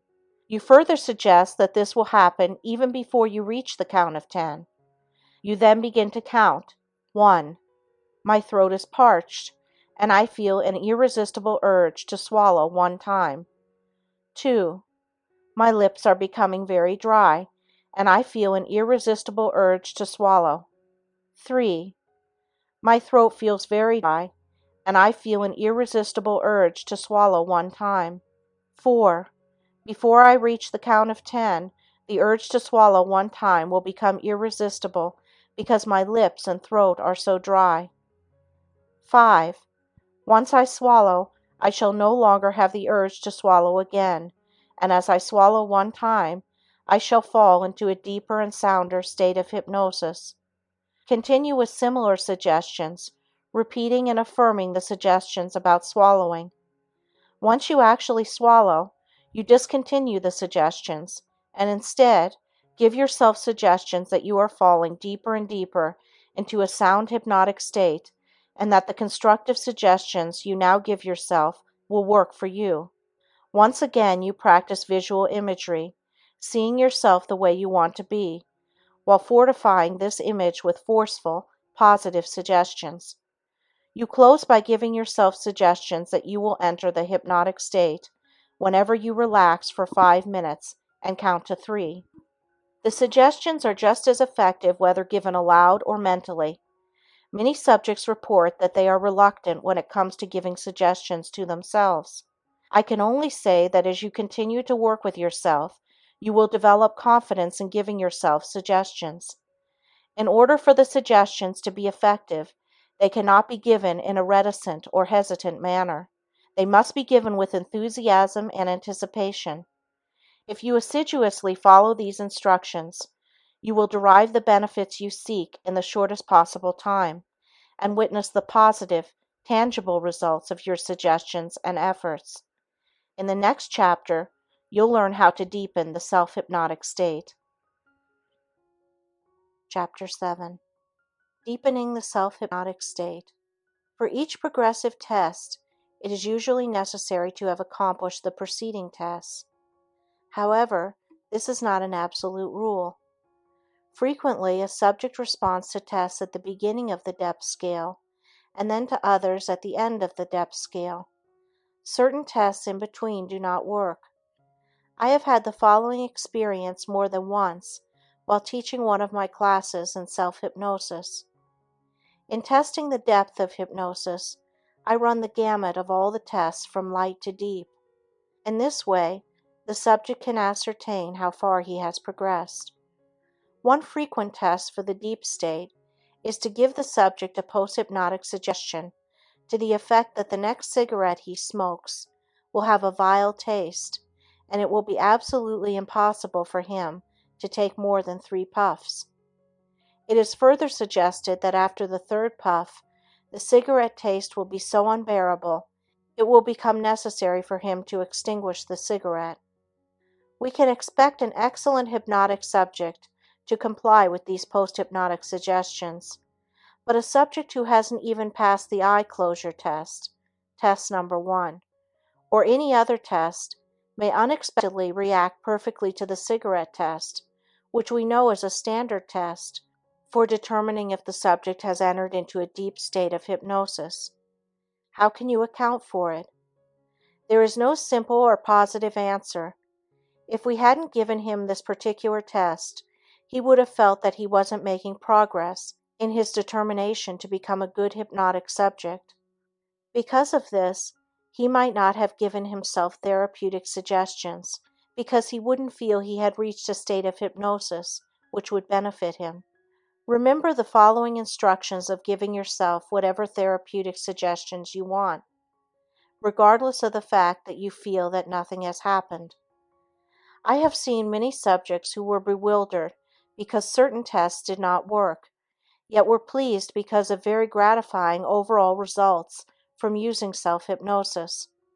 They were baffled because of their inability to pass certain tests, which they felt were a prerequisite to the success of constructive suggestions they gave themselves.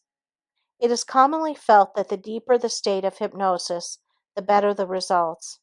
In actual practice, I have not found this to be so.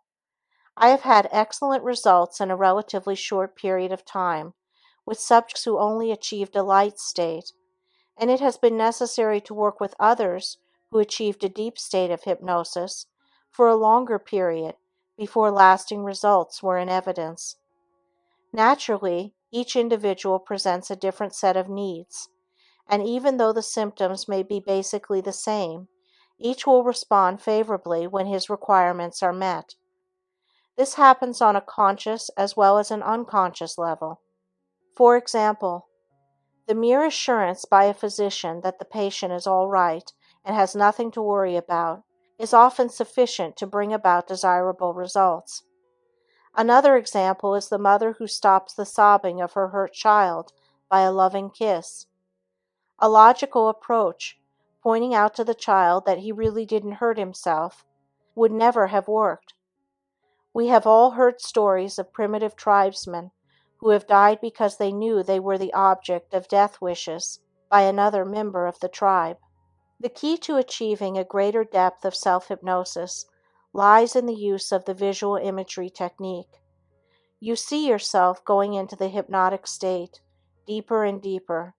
You even picture yourself, using this technique, passing various progressive hypnotic tests.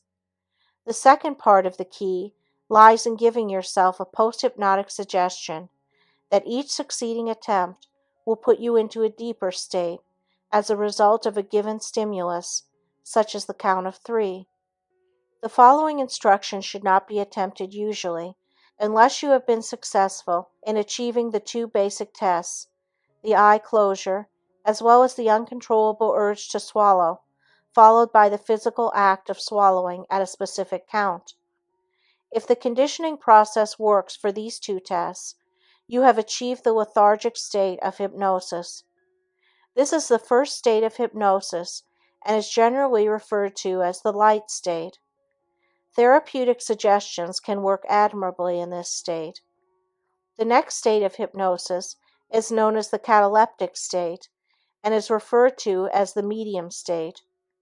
Generally, hypnosis is divided into 3 states: the lethargic light state, the cataleptic medium state, and the somnambulistic deep state. As you deepen the hypnotic state, you can accomplish the progressive tests that I shall outline for you. I'll also number these tests for the convenience of having a reference. Deepening the hypnotic state requires the same type of practice or conditioning as the first 2 steps. Let us call eye closure number 1 and swallowing number 2. We are now ready to proceed to the hand tingling test, number 3. You have just completed tests number 1 and 2. You are in a completely relaxed state. Now give yourself the following suggestions. As I count to 10, and even before I reach the count of 10, I shall feel a light tingling or numb feeling in my right hand. As you slowly begin the count of 10, you keep repeating suggestions to the effect that your right hand is beginning to tingle. Once again, you practice the technique of visual imagery, tapping your experiential background for this feeling. You can recall how it feels when your hand goes to sleep. Once you get an initial feeling of lightness, tingling, or numbness, reinforce this feeling by the feedback technique, as you did with the eye closure test. As you practice this procedure, it will work with greater effectiveness. The following is a very important point to remember. Be sure that you give yourself a post-hypnotic suggestion that the tingling, light, or numb sensation will disappear as you continue to count to 15. For example, as I count to 15, the tingling feeling in my right hand will disappear, and I shall experience only normal sensations. 11. The tingling feeling is leaving. 12. Now it is leaving faster. 13. I can feel my hand returning to normal. 14. The tingling has left. 15. My right hand feels perfectly normal. You could try a variation of this test by saying your nose or one of your toes will itch at a specific count. Once this test is accomplished, you are ready for the foot test, number 4. You will remember that the key to achieving a greater depth of hypnosis lies in visualizing yourself going deeper with each attempt and accomplishing progressive hypnotic tests. Keep this in mind. For a moment, let us go back to the hand tingling test, number 3. Once you have been successful in accomplishing this test, use the visual imagery technique to see yourself successfully responding to the foot test. Once you have actually accomplished test number 4, you see yourself accomplishing the hand levitation test, number 5. In other words, you use each step to enhance a greater receptivity for the following progressive test. As you couple this approach with post-hypnotic suggestions that you will go deeper and deeper into the hypnotic state at a given stimulus, you set into motion a conditioned response mechanism which must ultimately guide you into a profound state of hypnosis. The foot test can be accomplished while sitting or lying down. The idea of this test is to imagine that your feet are stuck to the floor, or that your legs are so heavy that they are impossible to raise until you reach a certain count. It is best to begin this test by trying to capture a heavy, relaxed feeling in your legs. You give yourself specific suggestions along these lines. As I count to 5, I shall notice a very heavy, relaxed, pleasant feeling in both legs. It will be a very comfortable feeling, a feeling of complete relaxation. You then begin the count of 10, following out the idea of the other tests that you have successfully accomplished. You should remember that there is no time limit, and you take as much time as you need in order to get to the relaxed, heavy feeling. Once you get the relaxed, heavy feeling, you use the visual imagery technique to try to picture your legs stuck to the floor. If you are lying down, imagine you are covered by a heavy blanket, which is tightly tucked under the mattress, making it impossible for you to raise your legs. If sitting up, I tell the subject to imagine that his shoes are stuck to the floor with iron glue, and since his feet are in the shoes, it is impossible to lift them until the specific count which will enable him to do so. Here are the suggestions you can use for the second part of this test. As I continue to count to 10, I shall find that it will be impossible for me to raise my legs. I shall try at the count of 10, but it will be absolutely impossible to raise my legs until I count to 15. At that time, I shall be able to raise my legs easily, and the heavy feeling will leave as well. You then continue with the count, giving yourself appropriate suggestions. Once this test is accomplished, you use the visual imagery technique to see yourself accomplishing the hand levitation test, number 5. Be sure you give yourself the post-hypnotic suggestion that the next time you hypnotize yourself, you will fall into a deeper and sounder state. I'll assume that you have been able to get a relaxed, heavy feeling in your legs. You have reached the count of 5 and are ready to proceed further. Here are sample suggestions you can use. 6. My legs are becoming extremely heavy. 7. I'll be unable to lift them until I count to 15. 8. I feel very comfortable. My legs are becoming heavier and heavier. 9. My entire body is completely relaxed, and my legs are so heavy that they are impossible to lift. 10. I'm in a very deep hypnotic state, and it is absolutely impossible for me to move my legs until I count to 15. At this point, you actually try to raise your legs. If you can't do it, you have reached the cataleptic state. Should you not be able to raise your legs, don't become frightened. All you need to say is, I can now move my legs.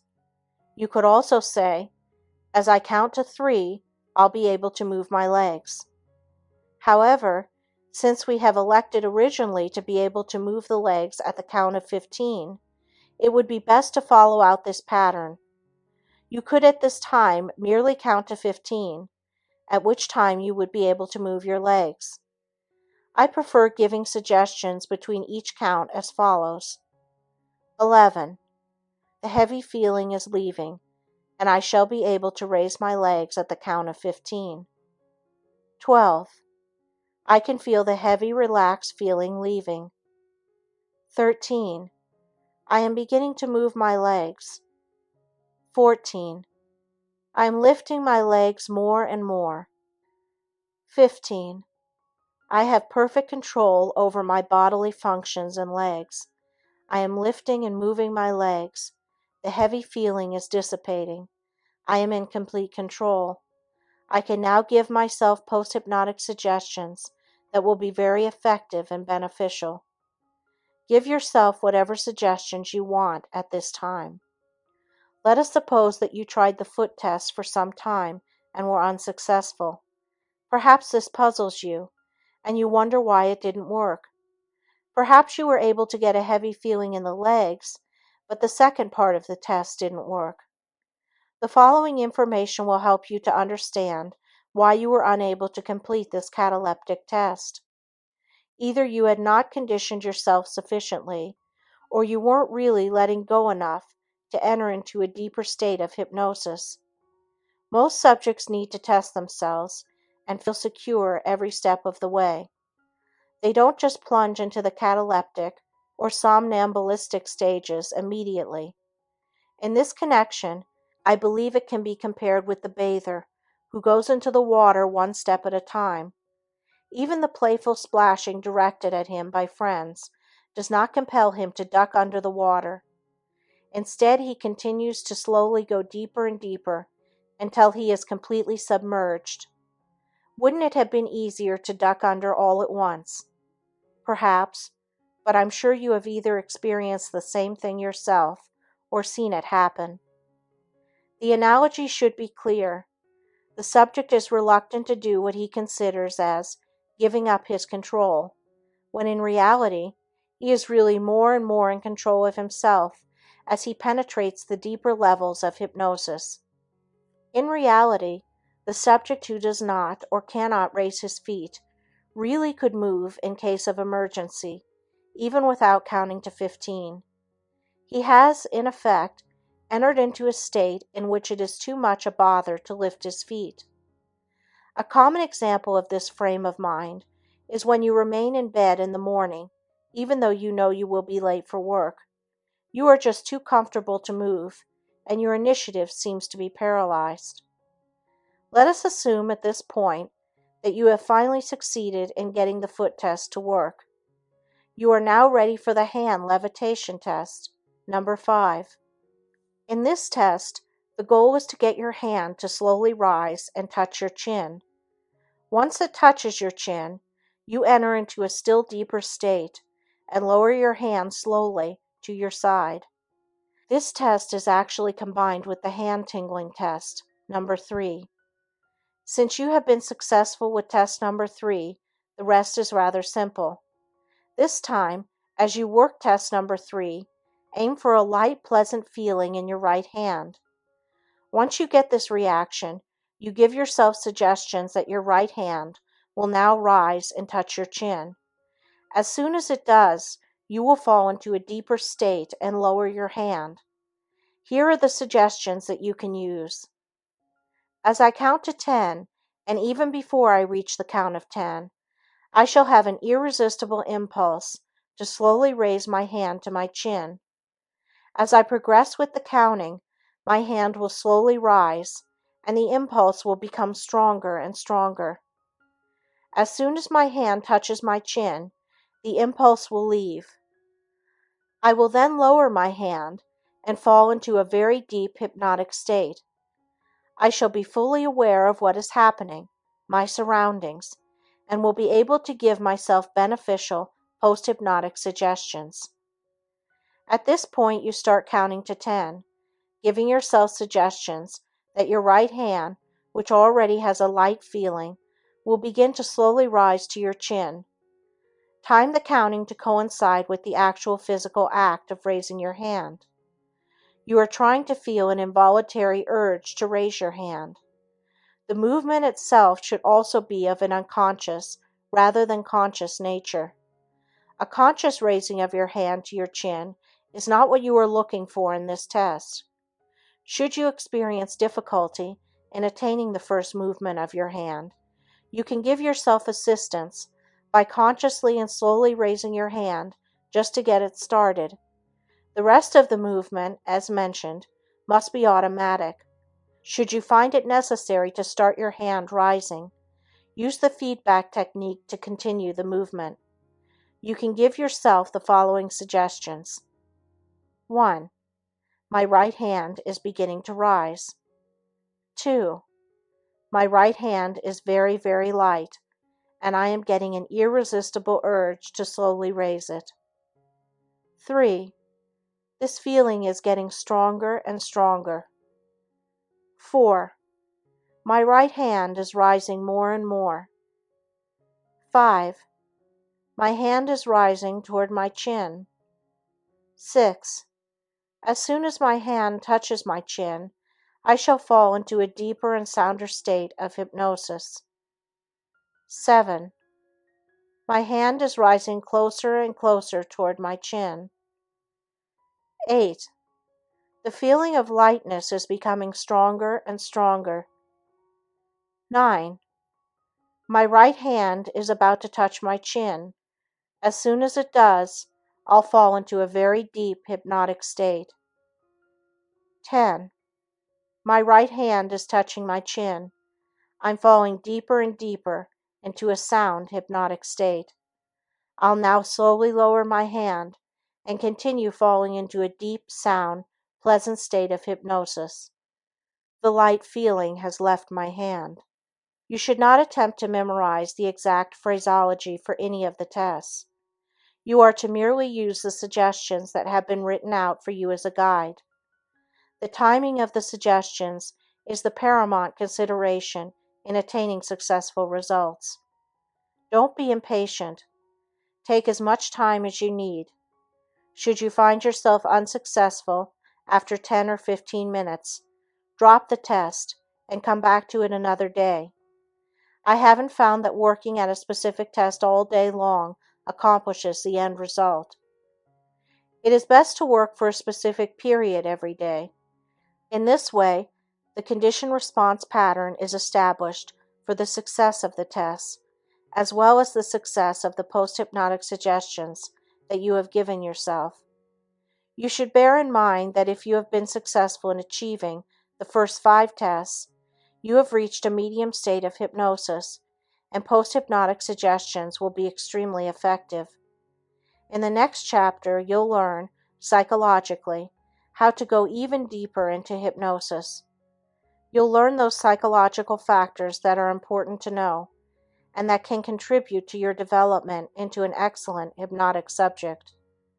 Following this, the subsequent chapter will give you further tests and instructions for developing into a somnambulistic subject.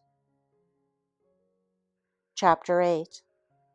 What you should know about becoming an excellent subject. Becoming an excellent subject follows the same general rules for becoming proficient in any other endeavor. It depends upon your motivation, persistence, and willingness to devote time and study to the subject. Let us agree that most individuals can learn to play a musical instrument to some degree. This degree is usually sufficient for their own needs.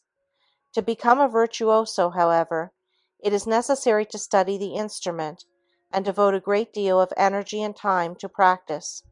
The same example could be given for most undertakings. Anyone can learn to hit a golf ball, but being able to control the direction and distance and become a skilled golfer is quite another matter. If you have been successful in accomplishing the first 5 tests, you can consider yourself a good hypnotic subject.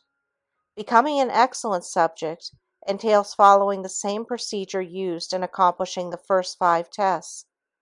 Some may proceed very easily into the somnambulistic state, and others may have a difficult time reaching this deepest stage. Understanding some of the psychology involved and assuming the right psychological frame of mind for the attainment of the somnambulistic state is more important than just working blindly in an attempt to get the somnambulistic tests to work. Being irritable, disgusted, and despondent because of your inability to go further into hypnosis is not the answer, and will only lead to frustration and failure. The reader is not to assume he will be a difficult subject. If you have come this far, you'll be able to continue in the same manner. The topic under discussion now is brought up to prepare readers for any contingency that may arise. It's like having a life preserver on a boat. You hope you never need it, but you should be prepared to use it in case of an emergency. It is natural to assume that if you are willing and trying to go into the lethargic, cataleptic, or somnambulistic state, you will be able to do so in a relatively short period of time. Unfortunately, this is by no means the case. Many of the principles of learning and conditioning can be applied to hypnosis, but with many subjects, these laws do not seem applicable. Let us assume you wanted to learn to become an excellent typist. This is a reasonable goal, and all that is necessary is to continue practicing until you have reached the proficiency you set out to achieve. This proficiency would, as a rule, follow application of the laws of learning and conditioning. This isn't always so in the subject's attempt to become somnambulistic. When the subject progresses from one stage to another in a classical manner, the theory works admirably. But what happens when a subject cannot seem to progress any further? He has reached a plateau and is unable to climb higher. He seems to have reached a psychological impasse or stalemate. It is easy to say that the subject is thwarted by a subconscious block and let it go at that. This, however, doesn't stop him in his dilemma. It's like telling the stranded motorist that the reason his car is stalled is because the motor isn't running. The following information will be helpful to those who haven't been able to reach the first stages of hypnosis, as well as those who apparently can only go so far. Actually, the same principles are involved. If the subject doesn't respond or responds to a limited degree, there evidently is a cause or reason for this poor response. In order to continue this discussion, it will be necessary for us to agree that the resistance can be either conscious or unconscious. If the subject insists that he is trying to let go, has nothing to hide, is not afraid of hypnosis, understands what is involved, and has strong motivation, we can only assume that the resistance must be unconscious. Usually, it will be necessary to work through this unconscious resistance before the subject responds. If the subject is conditioning himself, this will involve a great deal of introspection, and even then it is an extremely difficult job. One doesn't usually have proper insight into one's own emotional makeup. The end result is that one can only rationalize about his behavior. Let us explore some interesting aspects of hypnosis, with a view toward helping you if you are having difficulty responding the way you desire. I have had the following paradoxical situation happen many times. A subject calls my office, requesting to be conditioned for self-hypnosis. He further requests that he be allowed to bring along a member of his family or a friend for the hypnotic session. These individuals usually ask if I object to this procedure. I interpreted this request as a sign of distrust during my early career as a professional hypnotist. I was affronted by the idea of the unspoken insinuation verbalized by this request. Didn't they trust me? Between trying to defend myself and assuring them that there was no need for another person being present, since my secretary could observe the procedure, I usually won the argument, but lost the client.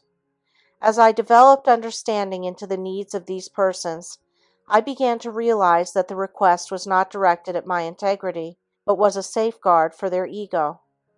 Here is an interesting sidelight that has happened frequently in regard to the foregoing situation. I would request the subject to sit near my desk and tell the onlooker to sit in back and to the side of the subject, away from the subject's view, so as not to distract him. In this situation, I invariably place the hypnodisc on a spinning portable phonograph turntable and turn it upright for the subject to look at. The hypnodisc, which is made of stiff cardboard, looks like a 12-inch phonograph record and has concentric heavy lines drawn on it. As it spins, the subject feels he is being pulled toward the center. At the same time, it causes his eyes to become very tired. I have included a drawing of it on this page for those who are not familiar with this hypnotic device. The revolving hypnodisc causes a physiological reaction and must work with everyone. You feed back certain known physiological responses for the successful attainment of hypnosis. The onlooker has had no choice but to look at the hypnodisc as well. As I suggest to the subject that his eyes are becoming heavy and tired, and that soon he'll have an irresistible impulse to close them, the onlooker is naturally hearing the same suggestion. Because this person feels a part of the hypnotic situation, there can be no conscious resistance. Since these defenses are not hampering the attainment of hypnosis, the onlooker may readily fall under hypnosis. More than once, the onlooker has confided to me that he was getting a better night's sleep, was feeling wonderfully well, or had derived other benefits since coming to my office as an observer. The exact situation happens when the stage hypnotist is hypnotizing subjects on the stage. Many times a person in the audience, who had no intention of becoming hypnotized, becomes influenced in the same manner. Incidentally, these individuals make the best subjects. There are interesting theories as to why a subject responds or does not respond to hypnosis. I think the reader would find some of these theories interesting and perhaps gain some insight into his own hypnotic behavior. These theories are based primarily on the psychoanalytical approach to hypnosis. The most prevalent theory is that the hypnotist represents either the father image, paternal or fear hypnosis, or the mother image, maternal or love hypnosis. The father usually represents an authoritarian figure. The subject's identification can be on a conscious or subconscious level. Let us suppose the subject has ambivalent feelings toward his father. Because of this, he may not respond. Here is an opportunity to frustrate the authoritative father figure. The only trouble with this theory is that if there is an excellent relationship between the father and subject, it doesn't necessarily mean that the subject will respond easily. The stage hypnotist invariably uses a strong, authoritative approach with a great deal of success, but this approach generally does not work best in private practice. I have found that for the majority of subjects, the maternal approach works best. Perhaps the process of hypnosis awakens early unconscious memories of being put to sleep as a child. Some techniques that are used in hypnosis are quite similar to this. The subject, who is lying down, is told to close his eyes and is spoken to in a quiet, reassuring, monotonous tone of voice. The hypnotist is seated near him. The hypnotist even uses the same words that the subject has heard as a child.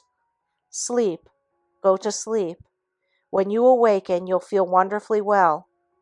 In fact, I use some special music that I have recorded for inducing hypnosis. The first musical selection is Brahms' Lullaby. Children's music boxes invariably contain this selection, and the melody cannot help but activate a pleasant nostalgia.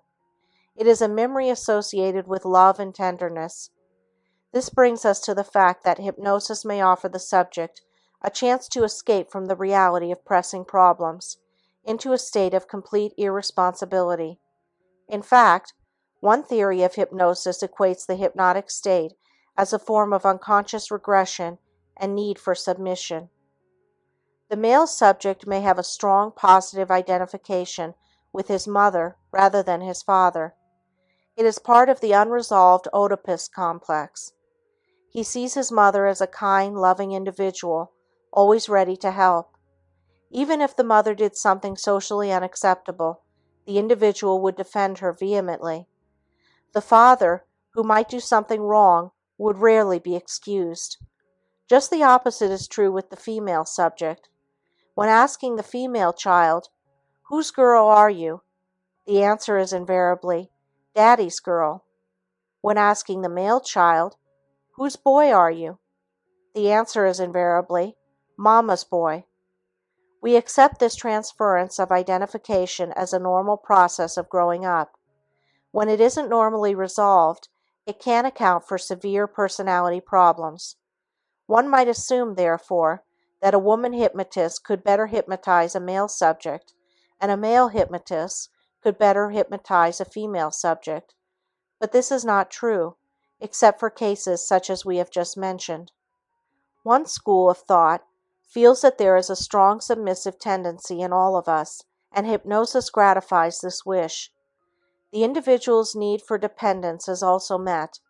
In this case, the hypnotist becomes omnipotent, being able to alter feelings that ordinarily distress the individual. Normally, adults, when confronted by a particularly upsetting experience, might want to be held closely by an intimate friend or member of the family. Don't we frequently put our arm around a friend in grief, trying to comfort him? The inner strength which is created by hypnosis within the total personality structure of the subject lessens dependency upon the hypnotist, much in the same fashion as we need the doctor less as we start to recover from an illness. Self-hypnosis further lessens dependency, for no authoritarian figure is used. The subject's attitude toward authority is important to know. It is well known that officers in the Army are more difficult to hypnotize than non-commissioned men. The enlisted man, by a process of indoctrination and conditioning, is taught to obey and follow orders without reasoning.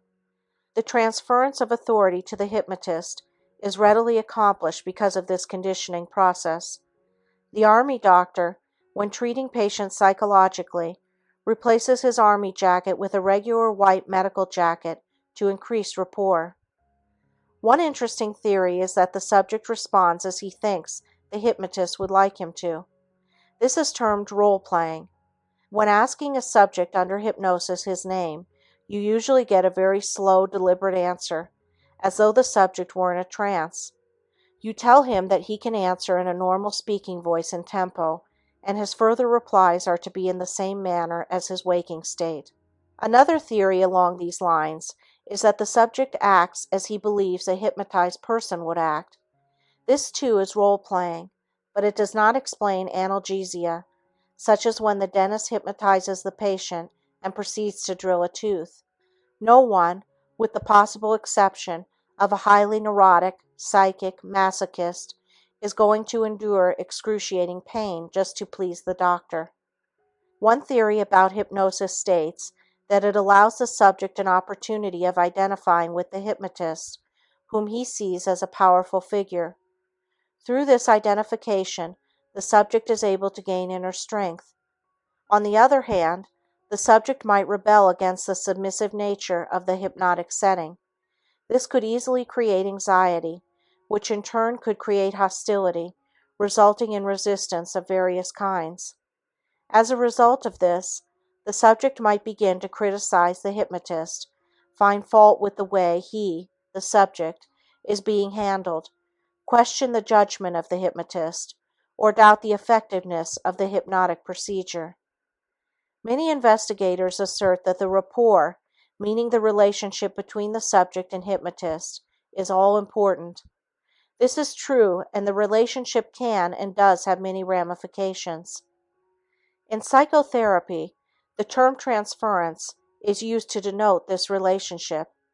The relationship is further described as a good or bad transference.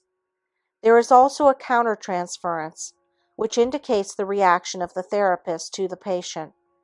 Naturally, in order for the subject to respond, there must be good rapport. I have tried to indicate that there are complexities that may arise in the hypnotic setting. There are many conflicting theories as to why a subject does or does not respond. There are no set rules to follow, and one's intuition, experience, and judgment help solve any problem that arises. Let me relate another frequent incident. I have had subjects come to me after they were unable to be hypnotized by several other professional hypnotists. They have complained that the hypnotists weren't good hypnotists because they couldn't hypnotize them. After all, they ask, hadn't they been willing subjects? My usual answer is that the fault, if there is one, is not with the hypnotists and really not with the subjects. It is a matter of exploring what has happened and then deciding on a course of action to ensure success. I am firmly convinced that the subject responds when he is positively, without equivocation, ready to do so. He keeps testing the response to make sure he is in control. He fears a reduction in his voluntary level of reality attachment and control. Unresponsiveness proves to him that he has this control. As long as he does this, which is a natural response, he never lets go sufficiently to attain hypnosis. Hypnosis, as we know, is a very sensitive state. It requires complete faith and trust in the hypnotist. If it is lacking, the subject never does respond. The phenomenon of hypnosis is entirely subjective in nature, and its success lies within the total personality structure of the subject. If there is resistance to hypnosis itself or to the deepening state, the subject, by his own honest evaluation and verbalization of his resistance, can do much to become a better subject. Hypnosis must begin with the acceptance by the subject of certain basic fundamentals that we have already discussed, rather than of the forcefulness of the hypnotist. The deepening of the hypnotic state lies in the intensification of the conditioned response mechanism once it has been initiated. You should not expect to achieve immediate results, although sometimes this does happen. As you continue to work with perseverance, intelligence, and enthusiasm, you will definitely achieve the goals that you have set for yourself. It is well to remember that you guide yourself toward the somnambulistic state, depending upon your belief and acceptance of those principles that have been outlined for you. I have attempted to point out some of the salient points and theories to keep in mind in your attempt to develop into an excellent hypnotic subject. Some of these only pertain to the situations where the hypnotist works with the subject. Many of the problems inherent in this setting are not applicable to the situation where the subject is hypnotizing himself. Both settings have their advantages and disadvantages. As long as you proceed to follow the instructions given you, you can feel assured that you will finally achieve self-hypnosis. It should be emphasized that it is vital to adopt the right frame of mind in your attempt to achieve self-hypnosis, particularly a deep state.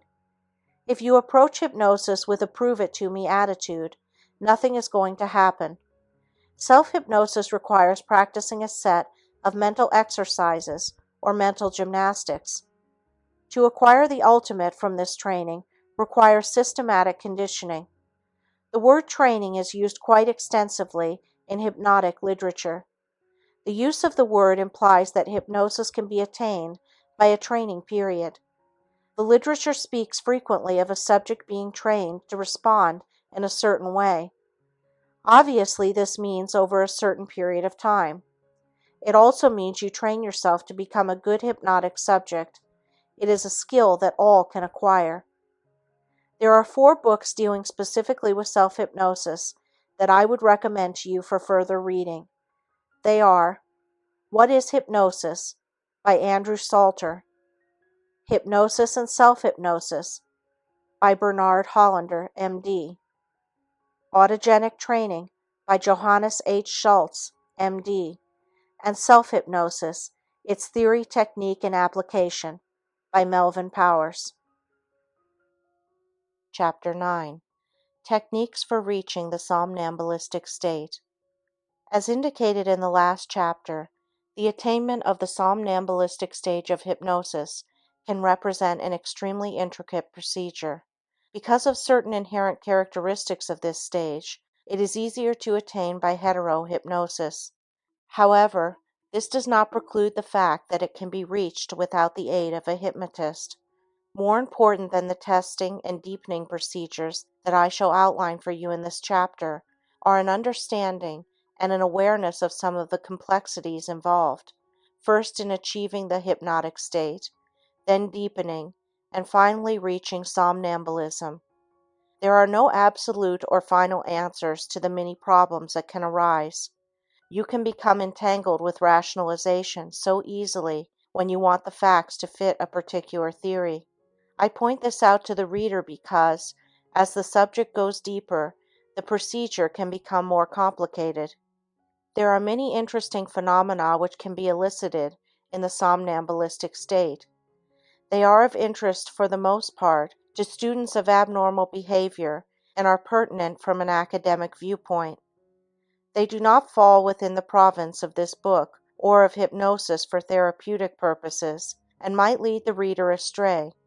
Should readers be interested in further hypnotic phenomena, I refer them to Modern Hypnosis by Leslie Kuhn and Salvador Russo, Ph.D., Experimental Hypnosis by Leslie Lecron, Time Distortion in Hypnosis by Milton Erickson, M.D., and Lynn F. Cooper, M.D., and Hypnotism, An Objective Study of Suggestibility by Andre M. Weitzenhofer, Ph.D. As discussed previously, some individuals experience difficulty in attaining the deeper hypnotic states. My advice is to be patient and to continue working with yourself. It is not imperative or vital to reach the somnambulistic stage for therapeutic results. It is a misconception on the part of many students that they must go into the deepest state possible to obtain results. Dramatic changes can come about at all levels of hypnosis. The somnambulistic stage is necessary in hypnotherapy when there is a need for the patient to relieve some traumatic episode. It is also useful when the patient is reluctant to consciously discuss certain aspects of his problem. Many hypnotherapeutic techniques, such as amnesia, hypermnesia, progression, paramnesia, automatic writing, dream induction, regression, production of experimental conflicts, and crystal or mirror gazing, require a somnambulistic state. For those of you interested in hypnotherapy, I can recommend no finer book than Hypnotherapy of War Neurosis by John G. Watkins, Ph.D. In this book, the theory of hypnotherapy has been diagrammatically presented for easy comprehension and shown to be an amalgamation of concepts and practices from various schools of thought. Most students of hypnosis equate the phenomenon of amnesia with the somnambulistic state. The mistake they make is in trying to achieve amnesia. It's similar to the dog trying to catch his tail. It is impossible for the subject to effectively suggest amnesia to himself. If he remembers what he was supposed to forget, he has failed. If he truly doesn't remember what he was supposed to forget, he doesn't even remember the amnesia suggestion and can take no satisfaction from his success because he is not aware that he has accomplished the post-hypnotic suggestion. Unless an elaborate set of post-hypnotic suggestions are worked out, it is an impossible test for self-hypnosis. I know the reader is anxious to begin his conditioning for the somnambulistic state, but there are still a few pertinent remarks which should be remembered before proceeding further. The reader should not memorize verbatim any of the tests involved in proving the somnambulistic state. All that is necessary to remember is the general form and the goal you seek. The goal is to increase your suggestibility, which in turn means deepening of the hypnotic state. After each step, you are to give yourself suggestions that you will go still deeper the next time. You should also designate a specific length of time to work with self-hypnosis. The suggestions are as follows. I shall work with self-hypnosis for 15 minutes. At the end of that time, I shall open my eyes and wake up feeling wonderfully well. I'll be wide awake and refreshed. In case of any danger, I'll be able to awaken immediately and act accordingly. Some hypnotists tell their subjects to make your mind a blank. I suppose that what they really mean is that you must try to think of only what the hypnotist is saying. Have you ever tried to make your mind a blank? Try it for a moment. It's an impossibility. Should the hypnotist persist along these lines, he'll never be successful. It is the wrong approach. The subject, because of his inability to comply with this suggestion, is fighting a losing battle. It is also almost impossible for the subject to concentrate only on what the hypnotist is saying. Any word the hypnotist says can start a conscious as well as an unconscious train of thought. Therefore, in reality, this too is impossible.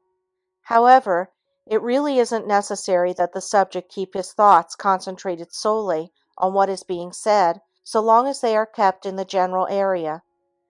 At times, the more you try to concentrate, the more your thoughts become scattered. Suppose I say to you, forget the address 8721 Sunset Boulevard. What happens? The more you try to forget it, the more you remember it. Therefore, don't be concerned if you experience stray thoughts during the induction and deepening of hypnosis. You are now ready to continue with further tests. The first 5 tests should be mastered before continuing. Test number 6 is referred to as the fly test. In this test, once under hypnosis, you picture that a fly is crawling on the back of your right or left hand. Once you feel the fly, you know you are deeply hypnotized. You might even get an urge to move your hand and flick the fly off your hand. When this happens, you know, of course, that you are deeply hypnotized. Here is a sample of the type of suggestions to give. As I count to 10, and even before I reach the count of 10, I shall feel a fly crawling on the back of my right hand. This illusion will seem very real to me. 1. My right hand is completely relaxed. 2. I feel completely at ease. 3. I am beginning to feel a pleasant tingling feeling on the back of my right hand. 4. This feeling is becoming strong. 5. It feels as though a fly is moving on the back of my hand. 6. I have had this same feeling before. 7. I can feel the fly. 8. The feeling is very definite. 9. As I flick my hand, the fly will disappear. If you have felt the fly, move your hand. 10. It is gone. Test number 7 is known as the cigarette test, and naturally is only for those of you who smoke. In this test, you give yourself post-hypnotic suggestions during the hypnotic state, awaken yourself, and then note the effects of the post-hypnotic suggestions. If the cigarette tastes bitter or has a repugnant taste or odor, and if you furthermore find it impossible to smoke more than 3 puffs, necessitating your putting out the cigarette, you know the post-hypnotic suggestions are working perfectly and that you are an excellent hypnotic subject. Here are the suggestions to give yourself while under hypnosis. As I count to 3, I shall feel the warm, pleasant rays of the sun on my face and hands. 1. The cloud is moving, and I can begin to feel the warm, pleasant rays of the sun. 2. The cloud is moving more and more, exposing more and more of the sun. I can feel the warmth of the sun's rays. 3. The cloud has moved away from the sun, and I can feel the full warm strength of the sun. It is a pleasant feeling, but as I continue to count to 5, the warm feeling will dissipate. 4. The warm feeling is leaving. 5. The warm feeling has left, and I feel perfectly normal in every respect. A variation of this test is to see yourself lying comfortably in front of a fireplace. In this instance, you imagine someone is adding wood to the fire. As this is done, you feel the warm glow of the fire more and more. Should you use the fireplace technique, try to incorporate the sound of rain into the picture. If you hear rain, you have created a positive auditory hallucination and consider yourself an excellent subject. You can also visualize a situation where you would be cold. This is not as pleasant as the picture that one can conjure up about a fireplace, and thus creates a bit more resistance since no one wants to feel uncomfortable. Test number 9 is the breeze test. It can be combined with the previous test. After you attain the feeling of warmth, you give yourself a count of 3, or whatever number you want, suggesting that you will feel the cool ocean breeze, if you are at the beach, on your face and hands. You can even carry this step further, suggesting that you'll even smell the odor of the salt water. This is known as an olfactory illusion, and should you be able to create this effect, you can be sure that you are a somnambulistic subject.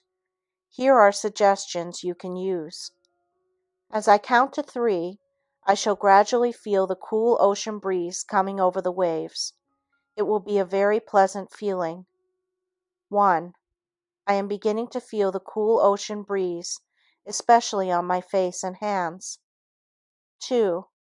The breeze is becoming stronger and stronger. 3. I can definitely feel the cool ocean breeze. As I continue to count to 5, I shall smell the pleasant, healthy aroma of the salt water. 4. I am beginning to smell the salt water. 5. I can definitely smell the salt water. Now you give yourself appropriate suggestions that the feeling, illusion, will vanish as you awaken or at a specific count. It can be as simple as this. As I count to 3, I shall open my eyes and awaken feeling very refreshed. The feeling of the cool ocean breeze and smell of the salt air will have vanished completely. At this point, you count to 3 and open your eyes. Test number 10 is the hand clasp test. This is used frequently to test the depth of hypnosis. You fold your hands with your fingers tightly interlocked and place your palms together. You then give yourself a hypnotic suggestion that at the count of 3, it will be impossible for you to unlock your hands. After you try and are unable to unlock your hands, you continue counting to 5, suggesting that you will be able to do so when you reach the count of 5. Incidentally, you should remove any ring you may be wearing before trying this test. Here are a few suggestions that you can follow. As I complete the count of 3, I shall try to unlock my hands, but will be unable to do so until I count to 5. 1. My hands are locked tightly together. 2. My fingers are locked tighter and tighter. 3. It is impossible for me to unlock my hands until I count to 5. 4. As I reach the count of 5, I shall be able to unlock my hands very easily. 5. I can now unlock my hands very easily. Test number 11 is the arm test.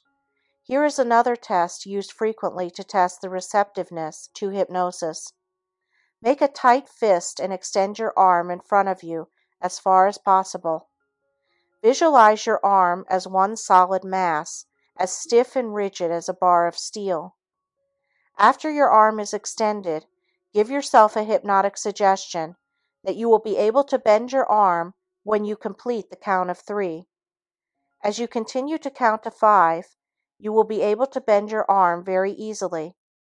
Here is a form of suggestion you can use.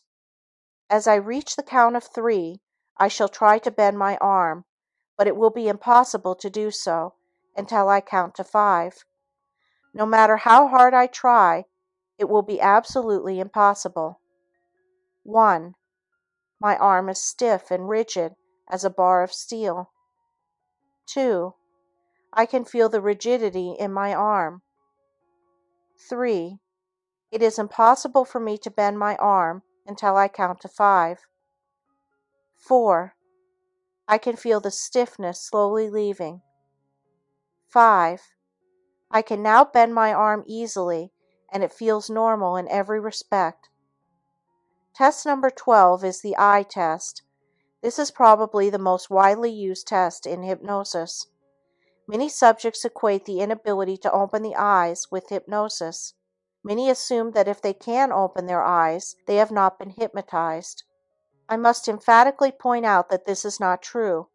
The subject can fail the eye test and yet have been under hypnosis. In the deep somnambulistic state, the subject can open his eyes without affecting the depth of the hypnotic state. In fact, this is done many times in getting the subject to do automatic writing, crystal gazing, mirror gazing, hypnodrama, and revivification. In carrying out post-hypnotic suggestions in any state, the subject is frequently told that he will open his eyes and carry out the suggestion. I have found that there is more anxiety connected with the eye test than any other test. I feel that it is a normal reaction and one that must be anticipated by the hypnotist as well as the subject. Occasionally, while hypnotizing a new subject, he will open his eyes. This can happen when the subject feels he is losing consciousness. His ability to open his eyes proves to him that he is in control. One of the main fears that the subject has is his belief that he will lose voluntary control of himself. The fact that he can open his eyes lessens his anxiety. If there seems to be too much threat to the individual, I use a method that you can follow. Instead of suggesting that the subject will be unable to open his eyes at a specific count, I suggest that he will be so relaxed that it will be too much effort to open his eyes until a further count is given. Actually, what could take less effort? Here are suggestions you can use. As I count to 3, I shall try to open my eyes, but I shall be unable to do so because I feel so relaxed.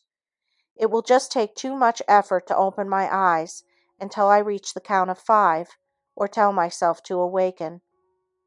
1. My eyes are closed and I am in a very deep state of hypnosis. 2. My eyelids are stuck tightly together. 3. It is now impossible for me to open my eyes. I shall be able to open them, though, at the count of 5. 4. I shall be able to open my eyes very easily at the count of 5.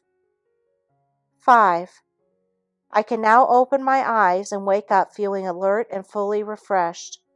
In accomplishing the eye test, you try to create a vivid picture of yourself being completely and fully relaxed. If you really exerted a great deal of effort, you could open your eyes, but because of the pleasantness of the completely relaxed state, you prefer not to do so. It can be likened to your enduring the cold winter air when you are half asleep in bed, instead of getting up to close the window, which has been left open too much. You can, of course, get up and close the window, but it becomes a matter of expending too much energy.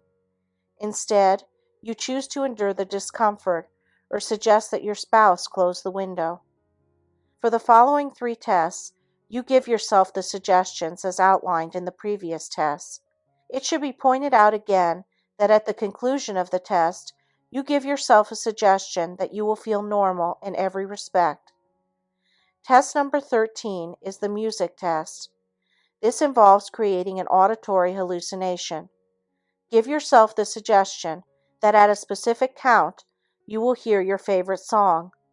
It will last for 1 minute and then fade out. Test number 14 is the dream test. It is incorporated in a great deal of hypnotherapy. The subject is told that as the hypnotist counts to 3, the subject will have a dream lasting for several minutes, which he will remember. The dream, furthermore, will call his attention to an important incident that he has long forgotten, yet which will be relevant to his problem.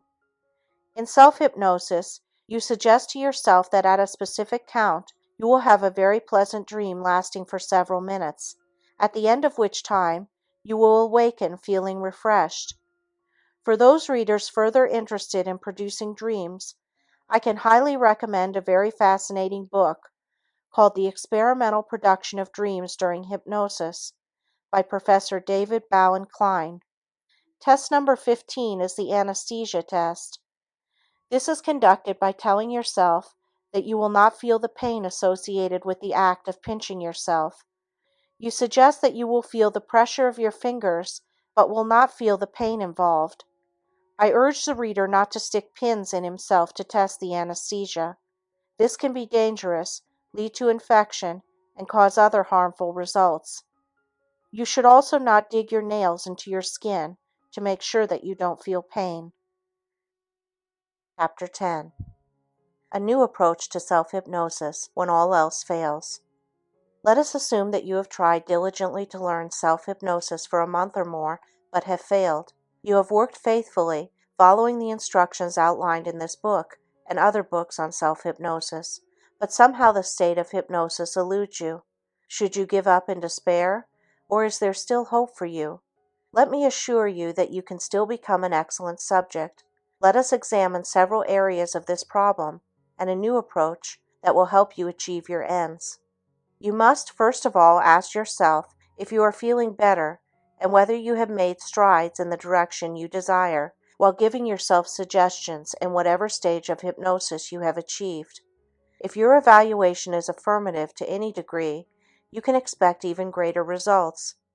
But, you may say, how can I expect greater results when I haven't achieved self-hypnosis? My answer is, you may be achieving self-hypnosis and not know it. The change to the self-hypnotic state from the waking state can be very imperceivable. Many times, prior to testing subjects under hypnosis, I ask them if they think they are in the hypnotic state. The answer is invariably no. When asking the subjects for a cogent reason for this answer, they usually exclaim that they are aware of what is going on and do not feel any different than they did before I started working with them. They are amazed to find that various tests work so perfectly. Some subjects do not respond to hypnotic tests, no matter how long you work with them. For these persons, I usually de-emphasize the need for passing the tests and concentrate on the therapeutic results which are desired. This approach lessens anxiety and usually results in a deepening of the hypnotic state.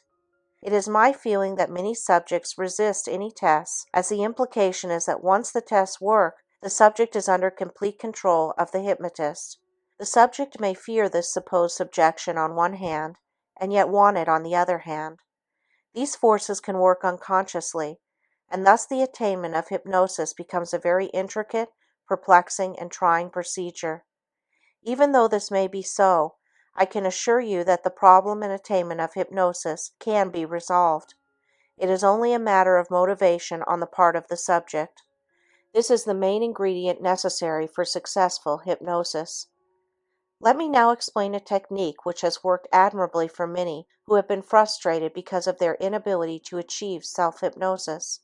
It involves pretending you are hypnotized and going through the motions of the various tests as though you were a perfect subject. You will recall that one theory of hypnosis is that the subject behaves in a manner that he believes is in keeping with hypnotic behavior. This role-playing is the basis for our unique approach. As the subject continues this procedure, he takes on the conditioned response mechanism necessary for self-hypnosis. Let us look at the following examples of role-playing. During the war, many soldiers who wanted to leave the army would pretend something was wrong with them. They would convince the authorities of the authenticity of their illness, and since nothing seemed to make them better, they eventually were separated from the service because of the incapacitating disorder. But what happened to many of these malingerers after they were released from the service. I'm sure you know the rest of the story. The constant malingering was transformed by this role-playing into a condition-response pattern, eventually bringing about the very undesirable condition responsible for their leaving the service. I saw some of these individuals, and more than once they told me that they had unwittingly hypnotized themselves into having the ailment. They wanted me to dehypnotize them. They actually turned out to be very easy subjects, as they had become highly suggestible. Unfortunately, their superego structure was weak. They had difficulty in identifying strongly with anyone, and the relationship in hypnosis was superficial and without depth. I am going to relate another example which I hope will help you understand the role-playing technique for self-hypnosis. I have had the following experience many times in giving hypnotic demonstrations before various organizations. For some reason, even though I carefully ask that only those who desire to be hypnotized volunteer as subjects for the hypnotic demonstrations, an individual who has no intention of cooperating comes up on the stage to poke fun at the hypnotist. In giving public demonstrations, I usually work with about 10 subjects and simultaneously give them the same suggestions and post-hypnotic suggestions. Once the subjects are hypnotized, I work with them with their eyes open. Using this technique, with each subject carrying out a post-hypnotic suggestion, intensifies the responses of other subjects. There is also competitiveness to become the best subject. In the meantime, the individual who is really not under hypnosis has let the audience know about it by winking or making a grimace when I was not looking at him. Observing laughter and other audience reactions, which are not in keeping with what is happening at the precise moment during my lecture, is my cue that I have an egocentric person on stage. You might ask yourself, can't you tell when someone is faking? It is extremely difficult many times to do so. Once you are aware of it, however, you give certain tests to the group. The exhibitionist doesn't know how to respond each time, and you soon pick him out. Even when I know specifically who it is, I do not dismiss him. Interestingly, it is invariably a man. I continue with the lecture demonstration, but I let the audience know that I am aware of the situation. This is the interesting part of this example.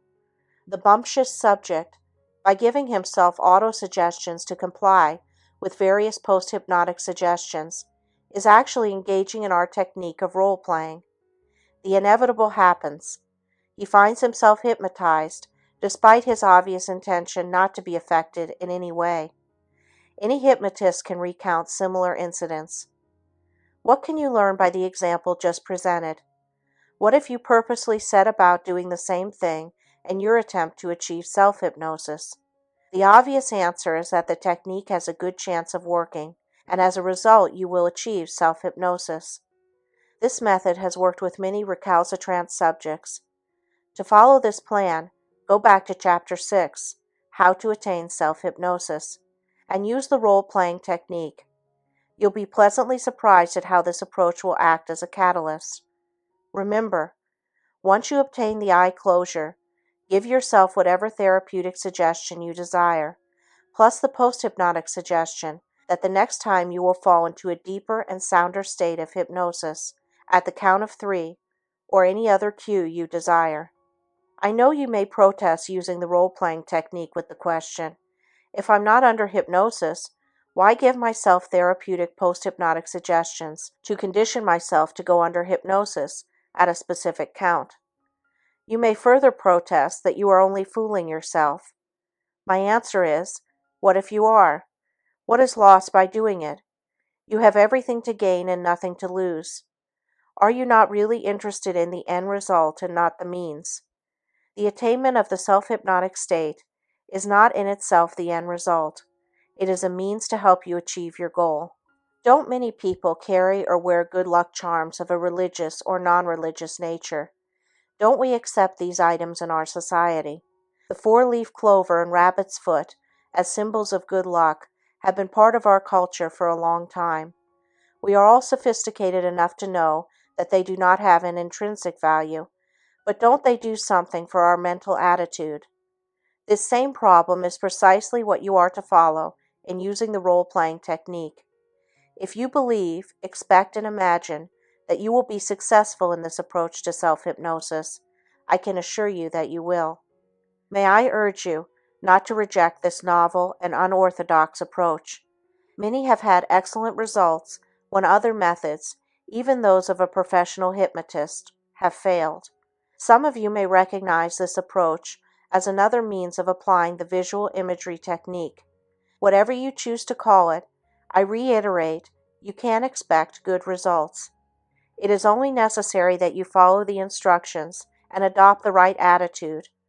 By the right attitude, I mean that you should adopt the conviction that you are going to achieve self-hypnosis, even though you might have experienced difficulty up to now. Hypnosis is a conviction phenomenon. It is possible that you may say you are not suggestible. Actually, your lack of response proves your suggestibility. You have been influenced by negative suggestions. Everyone is suggestible to some degree. You have become extremely suggestible to conscious or unconscious stimuli, which are definitely affecting your ability to respond. You need only use this latent suggestibility and make it work for you. What would you say about the suggestibility of a person who doesn't want to talk about hypnosis? This person has never read a book on hypnosis and absolutely doesn't want you or anyone else to hypnotize him. Would you believe this person is a potentially good hypnotic subject? I can tell you by practical experience that once this person allows himself to be hypnotized, he turns out to be a perfect subject. Responding to either end of the suggestibility scale is indicative of success with hypnosis. It becomes a matter of manipulating this suggestibility skillfully in order to achieve results.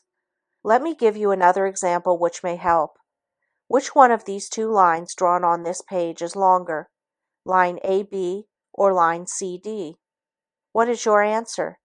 Did you think both were the same? Take a ruler and actually measure them. You'll find line AB longer than CD. But, you reply, every other time both lines were the same. This is a familiar optical illusion, which is used many times in basic courses in psychology. It is known as the Mueller-Lyer illusion. My contention is that if you said, both are the same size, you are potentially a good subject. You respond perfectly to previous conditioning. Thus you are responding as anticipated. If, on the other hand, you picked line AB, you are normally suggestible. If you honestly picked line CD, you are extremely cautious and respond best to reverse psychology. Once again, you are highly suggestible, but toward one extreme. Here's another interesting experiment. Would you say that lines AB and CD were perfectly straight? I'll let you figure out what your response means to this test by yourself. You can take a ruler to determine if the lines are straight. We all respond unconsciously to stimuli of some sort. Word association tests are based on this principle. Aren't your reactions automatic to the following terms? Democratic Party, Republican Party, Communist Party, mother, father, movie star. If I mention the name of a famous person, city, or country, the same immediate unconscious reaction takes place. Let's try it.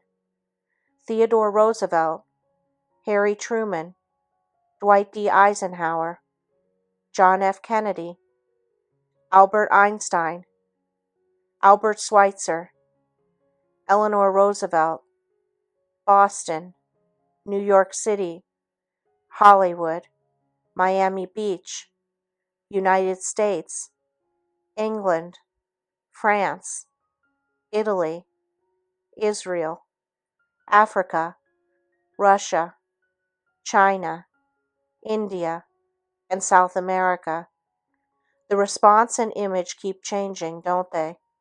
I am trying to point out that this reaction is automatic because of previous conditioning. I could mention almost anything and the same automatic reaction would take place. The reaction would always be the same unless something had happened to change or alter your response. Let us mention the word hypnosis. Some sort of reaction must take place. This can either be positive, negative, or neutral for our purposes. You really don't have to think about your response, as it is automatic. The point to remember is that a definite response has taken place, which will either help or hinder your attainment of hypnosis. If the response should be negative, it can be changed by gaining knowledge and actual experience in hypnosis. It is natural to have a bit of uneasiness when first experiencing or thinking about being hypnotized. After all, you haven't been exposed to hypnosis in a therapeutic setting and couldn't have formed a favorable reaction. Your response is probably derived from a fictionalization of hypnosis. The initial task of the hypnotist is to create, by educating the prospective subject, a favorable attitude so that the subject allows himself to be hypnotized. What does this mean specifically to you if you are having difficulty learning self-hypnosis? It means that through repeated exposures, you will finally respond. You will realize there is no need for anxiety in regard to your response. This inner feeling will, in turn, have a cumulative, favorable effect upon your unconsciousness, which will result in your finally responding to hypnosis. Suppose you still maintain and insist that you are not suggestible and wonder if you will ever respond to hypnosis. Furthermore, the assurance I have given you up to this point doesn't seem to convince you. If you have tried diligently to achieve self-hypnosis, you cannot be blamed. But let's try an experiment to test your suggestibility. It is well to ponder my statement that if you do not respond, it is a sign of being suggestible, but in a negative sense. Lack of response is a manifestation of this negative suggestibility. My contention is that you are definitely suggestible. Let us see what happens to you in trying the following classical experiment. It is called Chevreul's pendulum test. Draw a circle with about a 6-inch diameter and mark it as shown in the illustration. Next, take a ring and attach a string to it. If you have a locket, it will do as well. The hypnotist uses a crystal ball and chain for this experiment. Hold the end of the string or chain and keep the ring or whatever object you are using about 3 inches above the center of the circle. Now concentrate and fix your gaze on the ring, crystal ball, or locket. Mentally suggest to yourself that the object will begin to revolve in a circular manner, following the numbers 1, 2, 3, and 4. Picture in your mind's eye that this circular motion is becoming wider and wider. Work at this image for several minutes.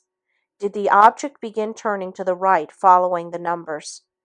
Did the circle become larger and larger? If it did, you are absolutely suggestible, are influenced by your own suggestions, and therefore, if you follow instructions, can learn self-hypnosis. You can be trained to acquire this skill. If the experience did not work, try it again. Concentrate harder and try to visualize more intently the object revolving in a circular manner. You are not to rotate the object consciously or help it in any way. The action must stem from your subconscious. The thought of the crystal ball or ring revolving in a clockwise or counterclockwise direction invariably causes an involuntary muscle reflex action to take place. This phenomenon is known as ideomotor action. Usually, as the subject concentrates more intensely, the reflex action becomes more profound, causing greater unconscious movement of the hand, which in turn is transmitted to the object in the form of larger circles and greater momentum. The time required for the successful accomplishment of this test depends upon the degree of suggestibility of the subject.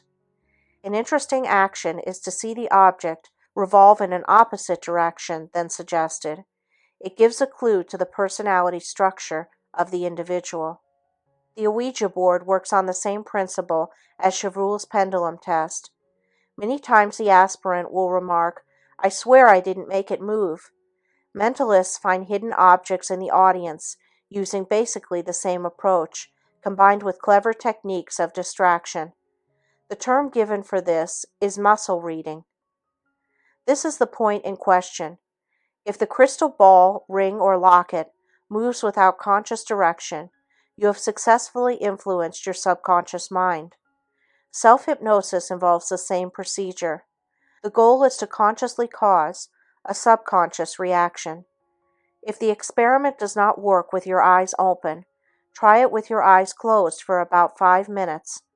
You will be pleasantly surprised with the results.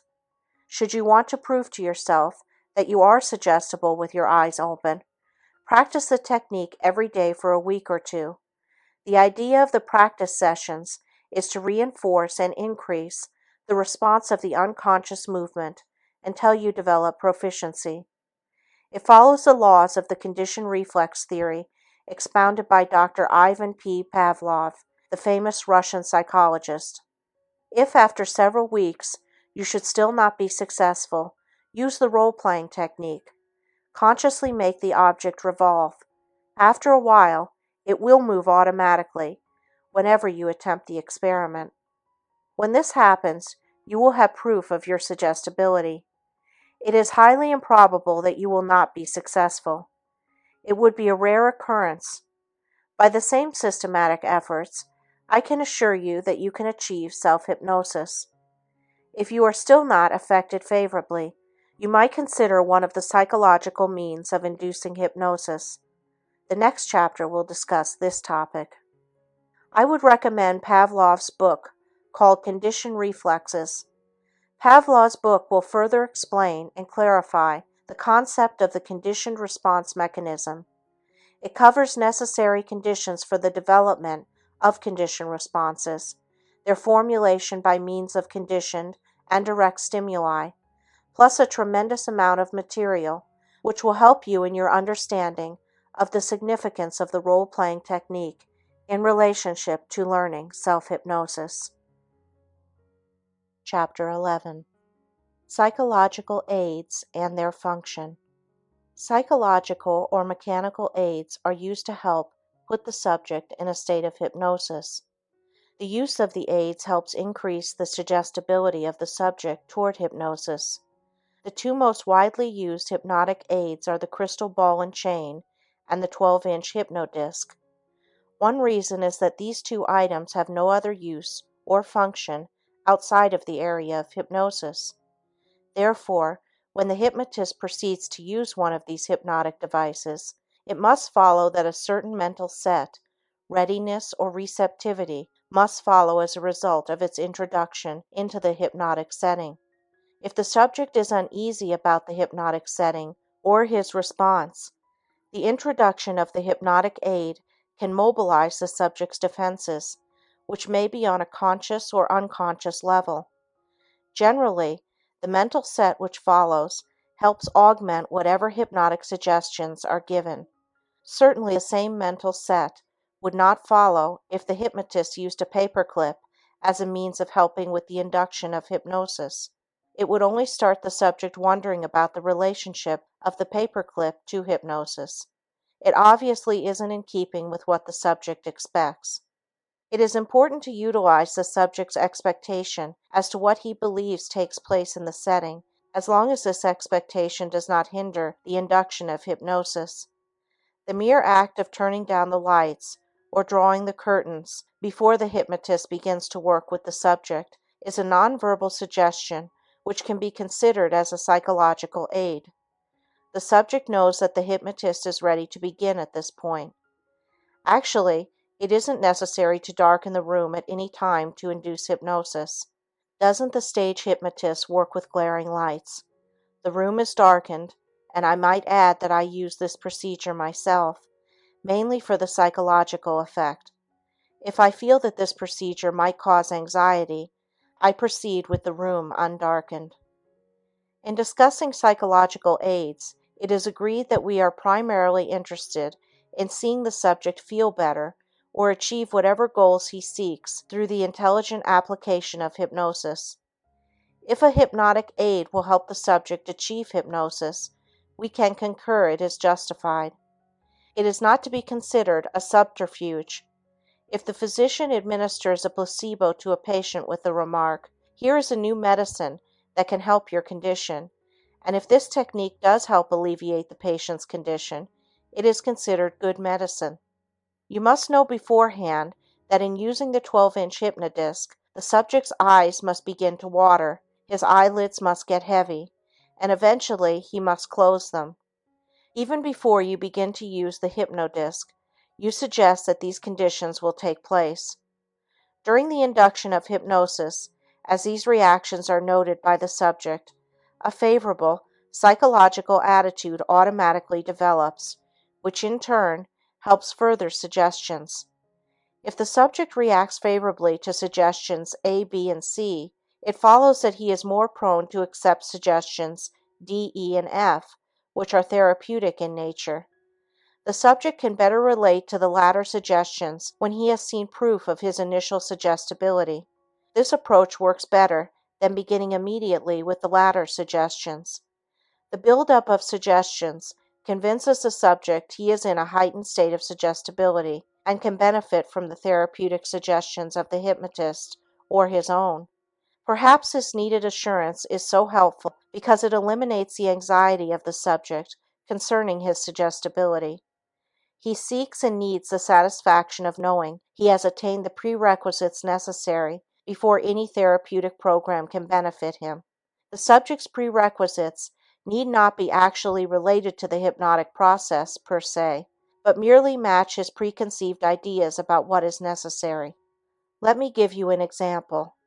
Many subjects feel that they must experience amnesia before they can benefit from hypnotic suggestions. This premise is inaccurate, since favorable and lasting results can be achieved in any degree of hypnosis, depending, of course, on the nature of the problem. Let me relate several interesting occurrences that take place every so often in my own practice as a professional hypnotist. A subject who is responding well to hypnosis, but not to the point of amnesia, insists that he will not benefit until he is knocked out and doesn't remember what happened. Trying to convince him otherwise proves fatal. He just refuses to accept whatever explanation you give him. My own method is not to insist that the subject is wrong, but somehow to use his misconception in a constructive manner. After getting him into the cataleptic state, I suggest that I am going to stop talking for 5 minutes, during which time he is to mentally repeat "sleep" as he slowly and deeply inhales, and "deep sleep" as he slowly exhales. At the end of this time, he'll be in a very deep hypnotic state. Instead of remaining quiet for 5 minutes, I take 10 minutes. I then begin to whisper suggestions to the subject to determine if he is still under hypnosis or asleep. If he is asleep, I let him remain asleep for a still longer period of time, after which interval I awaken him. I ask him if he remembers what I said to him during the time he was deeply hypnotized. If he says no, I remark, "Very good." I further point out to him that he has now experienced amnesia and will now make rapid strides. The subject, on the other hand, is pleased to see that I now agree with him, and in fact, the interesting result is that he does make excellent progress, because his preconceived requirements have been met.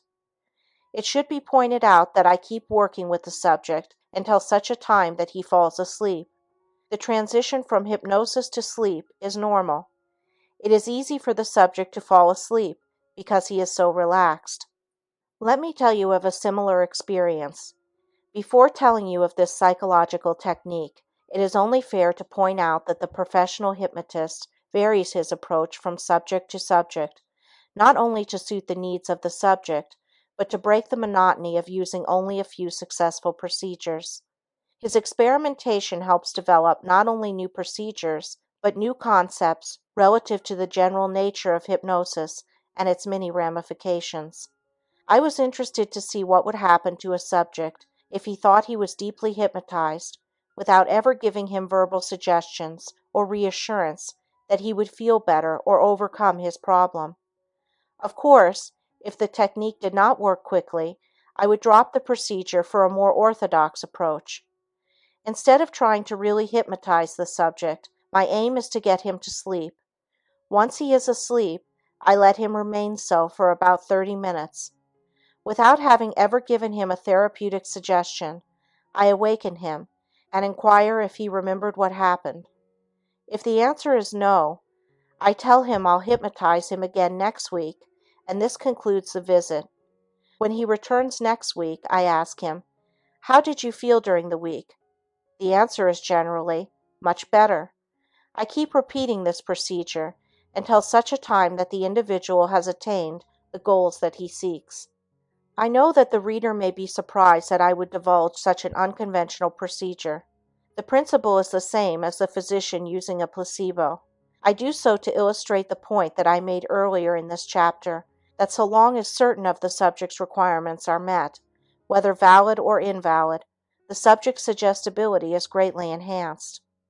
Naturally, the unsuspecting subject equated the period of not remembering, which was, as we know, true sleep, with the somnambulistic state. Actually, he was helped by self-hypnosis because he felt he would now make progress because he proved to be such an excellent subject.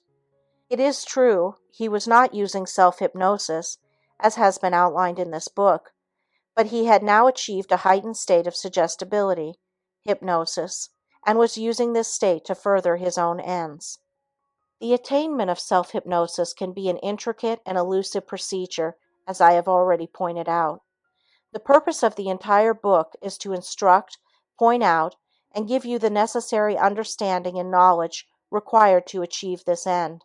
Without this understanding, this can become a very frustrating effort. It is hoped that by understanding and being aware of some of the ramifications of hypnosis, you will be able to achieve your goal in the quickest possible time.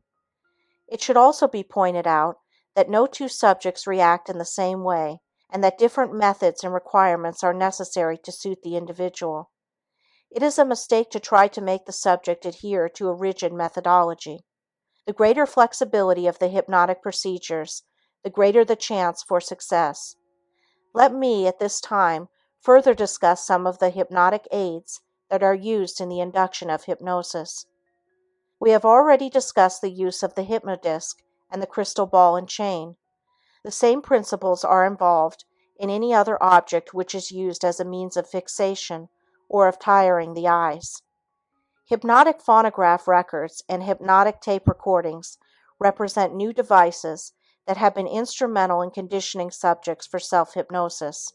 The subject plays the record or tape on his phonograph or tape recorder and is conditioned over a period of time to respond to hypnosis at a given signal or phrase. He in turn can change this key phrase to one of his own choosing.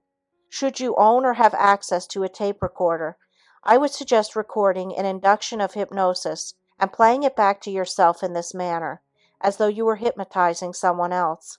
I have produced 3 different hypnotic records and a 30-minute hypnotic tape containing the 3 records which are sold commercially.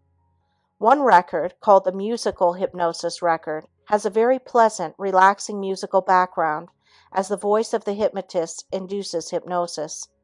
The second record, called the metronome hypnotic record, incorporates the monotonous and lulling beat of an electric metronome in the background.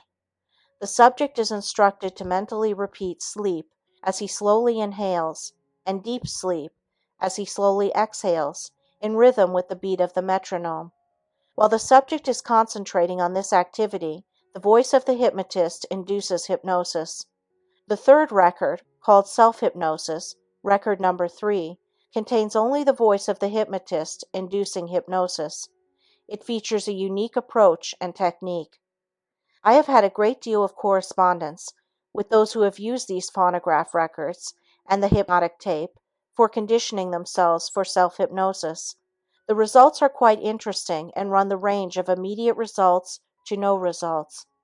One person wrote that one of the records hypnotized him at the first playing and conditioned him for self-hypnosis, whereas he had failed to respond to hypnosis after many visits to one of the country's foremost authorities. I have had similar experiences after having failed to hypnotize a subject, despite many attempts. I can only speculate that the subjects in these cases unconsciously resist the hypnotist because they feel a personal threat. Since the record is impersonal, they are better able to relax and subsequently be hypnotized. Interestingly, this occurred when the subject was convinced that he was a very difficult subject. It would seem that only then was the condition-response pattern finally established. The basic function of the hypnotic records and hypnotic tape is to establish a condition-response pattern to a given stimulus. In time, most subjects are conditioned by the intelligent and systematic use of these recordings. Let me describe another varied approach to achieving self-hypnosis. One of the chief assets of a good hypnotist is to be flexible in his approach in hypnotizing his subjects. As I have already pointed out, it is necessary many times to adopt a technique that is suitable to the subject and not to make the subject adapt himself to the method of induction. We know that with the somnambulistic subjects, any procedure will put the subject under hypnosis immediately. The hypnotist gains complete control of his subject as the subject is able to put himself in the proper psychological frame of mind for hypnosis. Unfortunately, most subjects do not respond at the first session or sessions because of conscious or subconscious fears that must be gradually eliminated.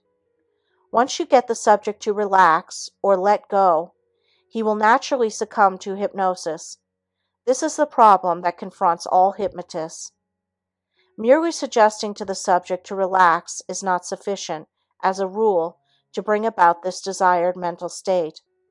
The subject, at this point, cannot easily turn on or off his mental and physical feelings. Even if we have the subject lie down, this does not assure the hypnotic state, as the subject can still be tense.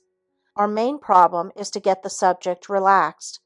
Our situation is similar to the physician telling his patient to go home and forget about a certain problem. I'm sure you'll agree that the advice is virtually impossible to follow. One of the major stumbling blocks in hypnotizing a subject, or in self-hypnosis, lies in the fact that although we use terms such as relax, let yourself go, and others, the subject cannot readily put the meaning of these words into effect. It is difficult for most people to let go when we live in a society that beckons us to look sharp, be alert, be on the ball, and make every minute count. Emphasis on productivity does not lend to a society of relaxed individuals. In my long experience as a professional hypnotist, I have tried many novel innovations for inducing hypnosis and teaching individuals self-hypnosis. Some have met with a great deal of success, and others have failed. It is, furthermore, difficult to determine the causal nature for success or failure. We can only theorize. I have used the following unorthodox technique for about a period of 15 years. Exceptionally good results have been attained with it, although it must be admitted that it is not infallible. It is suggested to you as another good technique. In order to help the subject relax, I have been using a phonograph record or tape that I recorded containing the continuous sound of various degrees of rain.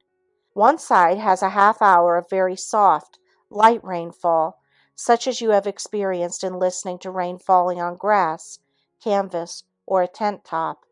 The other side or track contains a half hour of rain effects, such as one would hear in a heavy downfall, with loud splatterings of water on the pavement. The record and tape were originally designed to help insomnia sufferers, and later incorporated into the hypnotic procedure. The subject is instructed to close his eyes and listen to the sound of the rain, while picturing himself relaxing near a warm, glowing fireplace. As you can note, the subject again incorporates the visual imagery technique. The relaxing effect, thus produced over a period of time, enhances his chances of success in attaining a deep hypnotic state. There are many other interesting and unique devices and aids you can use for inducing hypnosis. Rather than present them all in this book, I have fully described them and their techniques of operation on a 144-page illustrated catalog. This catalog not only contains a list of hypnotic aids, but a description and listing of over 450 hypnotism and self-help books. Upon request, I shall be pleased to send it to you. Write to Melvin Powers, 12015 Sherman Road, North Hollywood, California, 91605, and ask for Hypnotic Catalog number 7. Should you have any questions on self-hypnosis or heterohypnosis, I shall be pleased to answer you. Chapter 12. The Nature of Hypnosis. Although the nature and phenomena of hypnosis are still incompletely understood, there are a multitude of theories which attempt to explain its mechanism and results. The most that can be done at this time is to explore various views which are held by leading authorities at present. It can be said, however, that a majority of authorities agree that hypnosis ensues as a result of natural laws which have been incorporated in the human organism since the beginning of man as he is today. The older theories show almost as much disparity as today, but for the purposes of history it is probably necessary to enumerate only the animal magnetism of Frederick Anton Mesmer, and a mention of the hysteria syndrome by Jean Martin Charcot. Both names loom large in the history of hypnosis. Mesmer, an 18th century physician, believed that hypnosis occurred as a result of vital fluids drawn from a magnet or lotus stone, and which drew their unique qualities from the sun, moon, and stars. Charcot, as well as Pierre Janet and others, was convinced that hypnosis was a form of hysteria, and that only hysterics could be hypnotized. The former, Mesmer, thought further that metal became imbued by the solar qualities, and his system is also known as metallurgy, by which he meant the proper application of metals. Naturally, these theories have been largely abandoned today, although there are still a few who think that hypnosis is a form of hysteria. Some pioneers, notably Dr. William S. Kroger, a psychiatrically oriented obstetrician and gynecologist who limits his practice to hypnotherapy, believes hypnosis is a conviction phenomenon which produces results that parallel the phenomena produced at Lourdes and other religious healing shrines. His formula is that faith, hope, belief, and expectation, all catalyzed by the imagination, lead inevitably to hypnosis. He, like Emile Coué before him, is convinced that you cannot will yourself to be hypnotized, and that whenever the will and the imagination come into conflict, the imagination will win out. This fits in perfectly, of course, with the author's already discussed visual imagery techniques, which require a high degree of imagination. Dr. Kroger, like a few others, has proved to his own satisfaction that all hypnotic phenomena can be produced at a non-hypnotic level.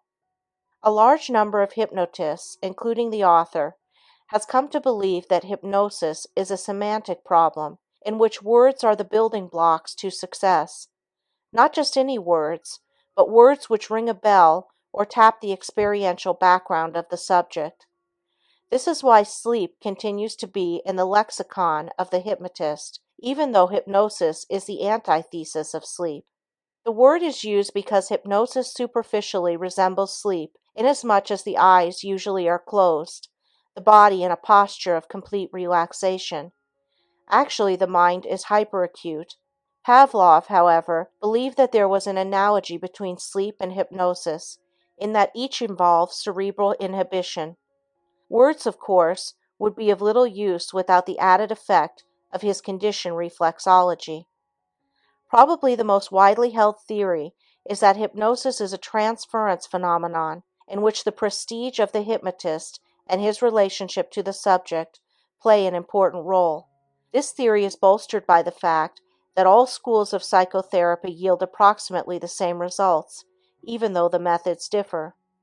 This would logically indicate that the relationship between the therapist and the subject was the determining factor. The only trouble with this theory is that it does not explain self-hypnosis. On the other hand, we know that a strong interpersonal relationship is necessary for hypnosis.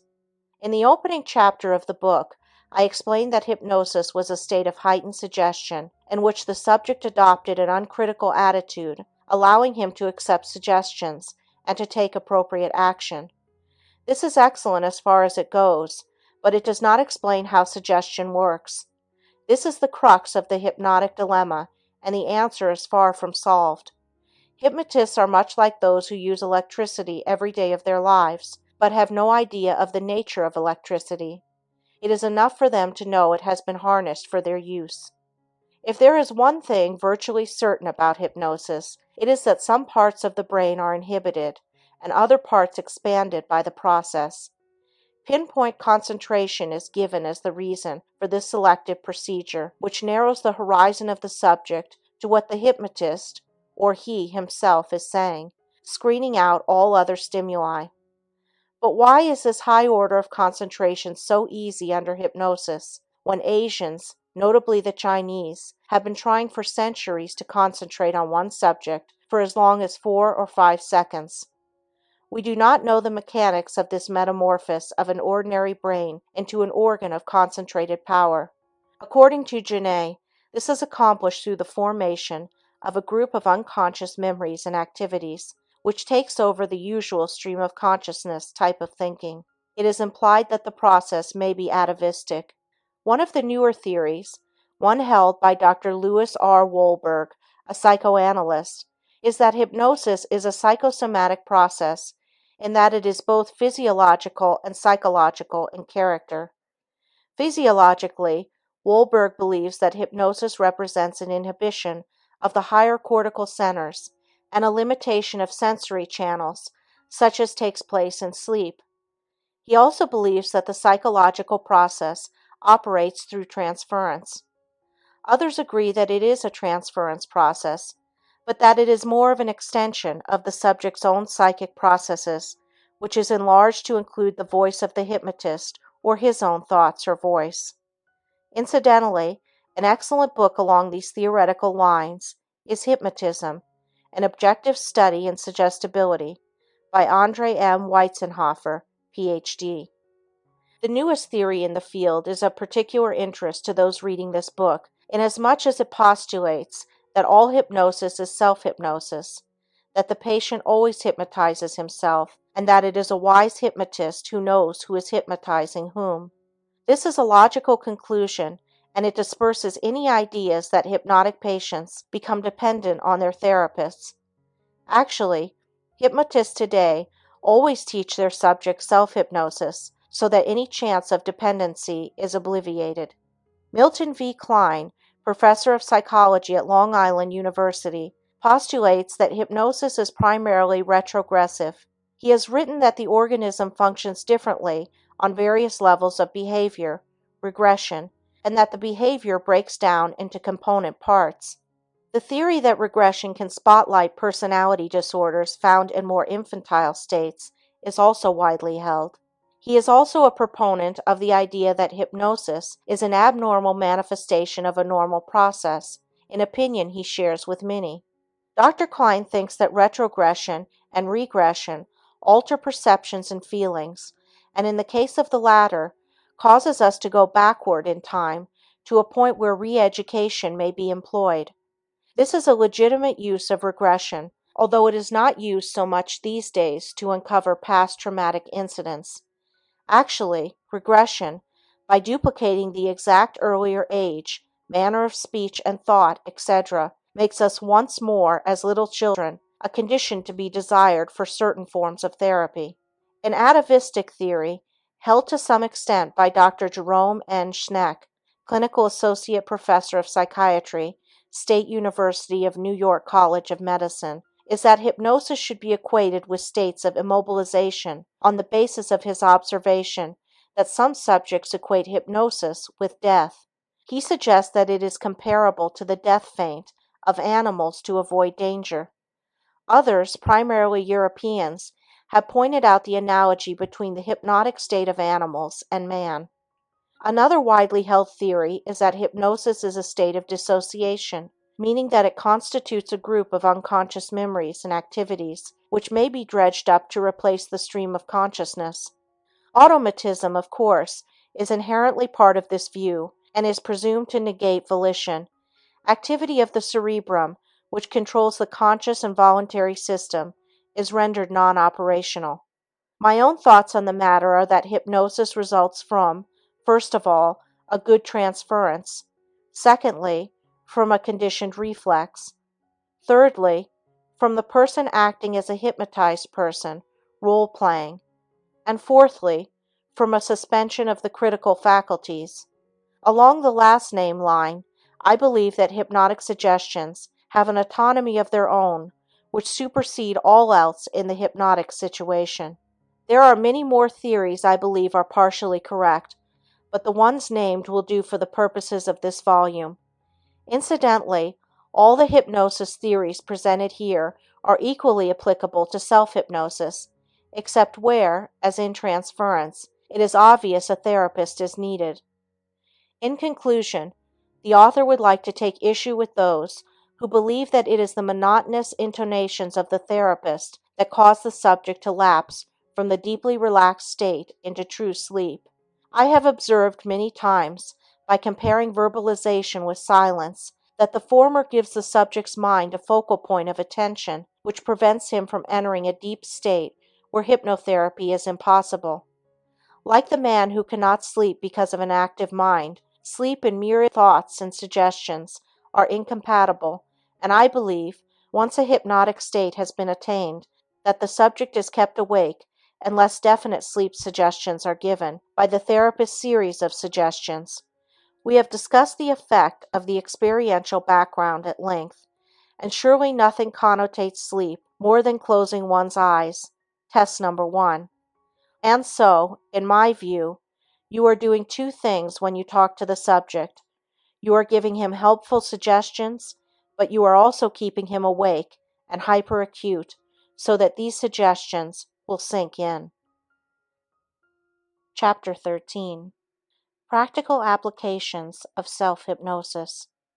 With hypnosis on the march, there is practically no limit to its uses in the field of medicine, and new applications are being discovered every day. It should not be necessary to add, however, that some of these uses should remain as they are, in the hands of professionals with years of experience in the area. One of the themes of this book has been that laymen should use hypnosis discriminately and intelligently. No responsible therapist would ever recommend masking or removing a symptom which was indicative of organic disease. For that reason, the practical uses of self-hypnosis will be limited to measures that can be taken safely by the layman. The only possible exception to this will be instruction on how to curb obesity, but even here it is suggested that a physician be consulted before embarking on a weight-reducing program. The foremost use of hypnosis has been for relaxation, and it becomes more and more important as world tensions, anxiety, and strain increase daily, and millions seek vainly to get away from it all. Inasmuch as all methods of hypnosis discussed in this book utilized relaxation as the first step, it should not be necessary to go over this material. Simply review the mini induction techniques. Lung cancer has become a very real threat to many people today, and the professional hypnotist is besieged with men and women who wish to curtail or quit smoking. This is easier said than done, because smoking, although there are no physical withdrawal symptoms when one stops, is a strong conditioned reflex, and cannot, except in rare instances, be accomplished by the will alone. The best way to stop smoking is to make it an impossibility, and that is exactly what you do when you follow the method touched on in an earlier chapter. All of us have tasted or smelled certain foods or medicines that nauseate us. The subject who wishes to quit smoking is asked to conjure up the vision and the actual taste and smell of the substances which upset his stomach and offend his nostrils, transferring its properties to cigarettes. This, of course, must be done under hypnosis. The subject then conditions himself in the following manner. 1. This cigarette tastes and smells just like. Mention name of repugnant substance. 2. It is the most vile and repugnant taste I have ever encountered, and I shall not be able to continue after the third puff. At the third puff, I will develop a paroxysm of coughing. 3. I cannot smoke the cigarette any longer, and I will have to put it out. This sounds like a simple procedure, and yet it has worked for thousands. Some switch to chewing gum or candy, but the cure essentially lies in substituting one conditioned reflex for another. This is comparatively easy with hypnosis because, unlike narcotics, barbiturates, or alcohol, smoking is purely a psychological addiction. There is no need for tapering off. Stopping drinking, unlike smoking, doesn't involve merely the creation of physical aversion to the drug. The patient's entire personality should be changed, and more mature viewpoints substituted for the unrealistic and infantile viewpoints which led to the addiction in the first place. The subject should give himself suggestions that he will be able to face up to the problems of everyday life without recourse to the crutch of alcohol. It is a well-known fact that nothing is as bad as we think it is going to be once we confront it. One of the strange aspects of drinking is that it is actually a form of self-hypnosis, and the cure lies in substituting a new viewpoint for the old. This fact can be demonstrated by the fact that drinking is begun in the first place so that the individual can be one of the boys, or because it is the thing to do. Those who do not drink, at least as a social lubricant, according to this code, are squares. Because of this, self-hypnosis must be directed toward reorienting one's sense of values. Sober reflection should convince anyone that the truly intelligent person does not drink to excess. Nail biting is an unsightly habit, one that may even hinder one's social acceptance. The help lies in a therapeutic approach similar to that for cigarettes. It is not hard to predict that many of those reading these pages are suffering from overweight. With 30 million Americans in this category, it has become one of the nation's chief health problems, and it is the predisposing factor in many other diseases, such as heart trouble, diabetes, hypertension, and atherosclerosis. If you are overweight, it is well to remember that, unless you are 1 in a million, you cannot blame your glands. The plain truth is that you eat too much. We know today that overeating for some is an emotional problem, stemming from feelings of rejection and insecurity. Individuals who feel unloved, whether this is truly the case or not, make up for this lack to themselves by stuffing in large quantities of food. It would even appear that these people are masochistic, making themselves even more unloved by their gross gastronomical habits.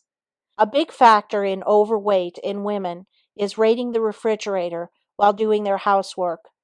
Many of them do this so unconsciously that they swear they eat less than most people. There are a number of appetite-curbing drugs on the market today, but they should not be necessary for anyone who has acquired self-hypnosis. If you have learned to visualize yourself, visual imagery, in different situations, you will have no trouble in picturing yourself having a slim, attractive figure, exactly as you were when you felt you looked your best. Keep this figure ever in mind and use it along with conditioning yourself against certain fatty and starchy foods. A trick used by some hypnotherapists is to have the subject purchase a dress or suit several sizes too small, and then work toward being able to wear it. This actually has worked in many cases because it adds the element of competitiveness to the procedure. Not all people overeat because of emotional problems. Some come from families where licking the platter clean was the rule because food was scarce. Others come from rich families where overeating by the parents established a habit pattern in the children. Certain races and nationalities look on fat as a badge of wealth and prestige, and children in such an environment are likely to be deliberately overfed. Regardless of the reason for overweight, however, the use of self-hypnosis is one of the answers to the problem. Simple headaches, arthritis, neuritis, and other painful symptoms yield readily to hypnotic suggestion. If physicians have given up on the problem and placed a subject on a maintenance drug dosage for pain, hypnosis can potentiate the drugs or even obviate them. Two of the major uses of hypnosis are in childbirth and for intractable pain of cancer or some other incurable diseases. Although patients usually start with heterohypnosis, they are put on self-hypnosis as soon as possible, and there are many cases of women waiting too long and having their babies at home painlessly through self-hypnosis. The father invariably is the only one excited in such cases. The The mother knows that she is an excellent subject and has been instructed in prenatal classes about every contingency that could arise. Inasmuch as stopping the birth pangs is similar to stopping other pain, the method should be learned so that it can be accomplished in a minimum of time. The best way to stop pain is to let your right arm slowly rise while you are under hypnotic suggestion. Do not help it. If the suggestions are strong enough, it will float up. As soon as the arm is straight overhead, you should give yourself the suggestion that it is as rigid and unbending as a bar of steel. Following this, a suggestion is given that the hand is beginning to tingle and become numb. As soon as the numbness has spread throughout the entire hand, it will be insensible to pain. The hand is then placed against the part of the body where the pain exists, and you will feel the numbness flowing from the hand to the affected area. This happens as a result of your suggestions and is the method followed by most subjects. Only a deep somnambulistic subject is able to remove pain by direct suggestion to the painful part. There are many people today using self-hypnosis in the realm of sports, and an entire book has been written on improving one's golf game with this method. It is called How You Can Play Better Golf Using Self-Hypnosis by Jack Heiss, Wilshire Book Company, publishers. Dr. Huber Grimm, team physician of the Seattle University basketball team, recently related the results when Dave Mills, a 6'5" junior forward, asked for his help because he froze during competition. He had been benched on the eve of the West Coast Athletic Conference tournament in San Francisco. Spectators made Mills so fearful that he was afraid he would make mistakes, and in this frame of mind, of course, he did. Under hypnosis, Dr. Grimm suggested to Dave that he would be unaware of the spectators, be completely relaxed, and would play exceedingly well. Dr. Grimm asked coach Vince Cazzetta to allow Dave to play, and the result was astounding. Mills scored 60 points and cleared 63 rebounds, and his brilliant play led to his selection on an all-tournament team. All I did was free his spirit, Dr. Grimm reported. He was in need of confidence, and I gave it to him through hypnosis. The Associated Press told the story as follows. Dave Mills, a vacuum cleaner off the backboards, led a fast-breaking Seattle University team to victory last night. It was hard to recognize Mills as the same player who has been with the Chieftains all year. Dr. William S. Kroger, a pioneer in hypnosis, undertook to improve the batting of a professional baseball player, with equally sensational results. The player had been banned, and his fear of a reoccurrence was so strong that he became plate shy. He had changed his batting stance so that he always had one foot in the bucket, so that he could back away from the plate more quickly. He was given a post-hypnotic suggestion that such an event happening again was exceedingly remote, and this was amplified by suggestions of confidence that he would immediately start slugging as well as ever. His batting average soared immediately.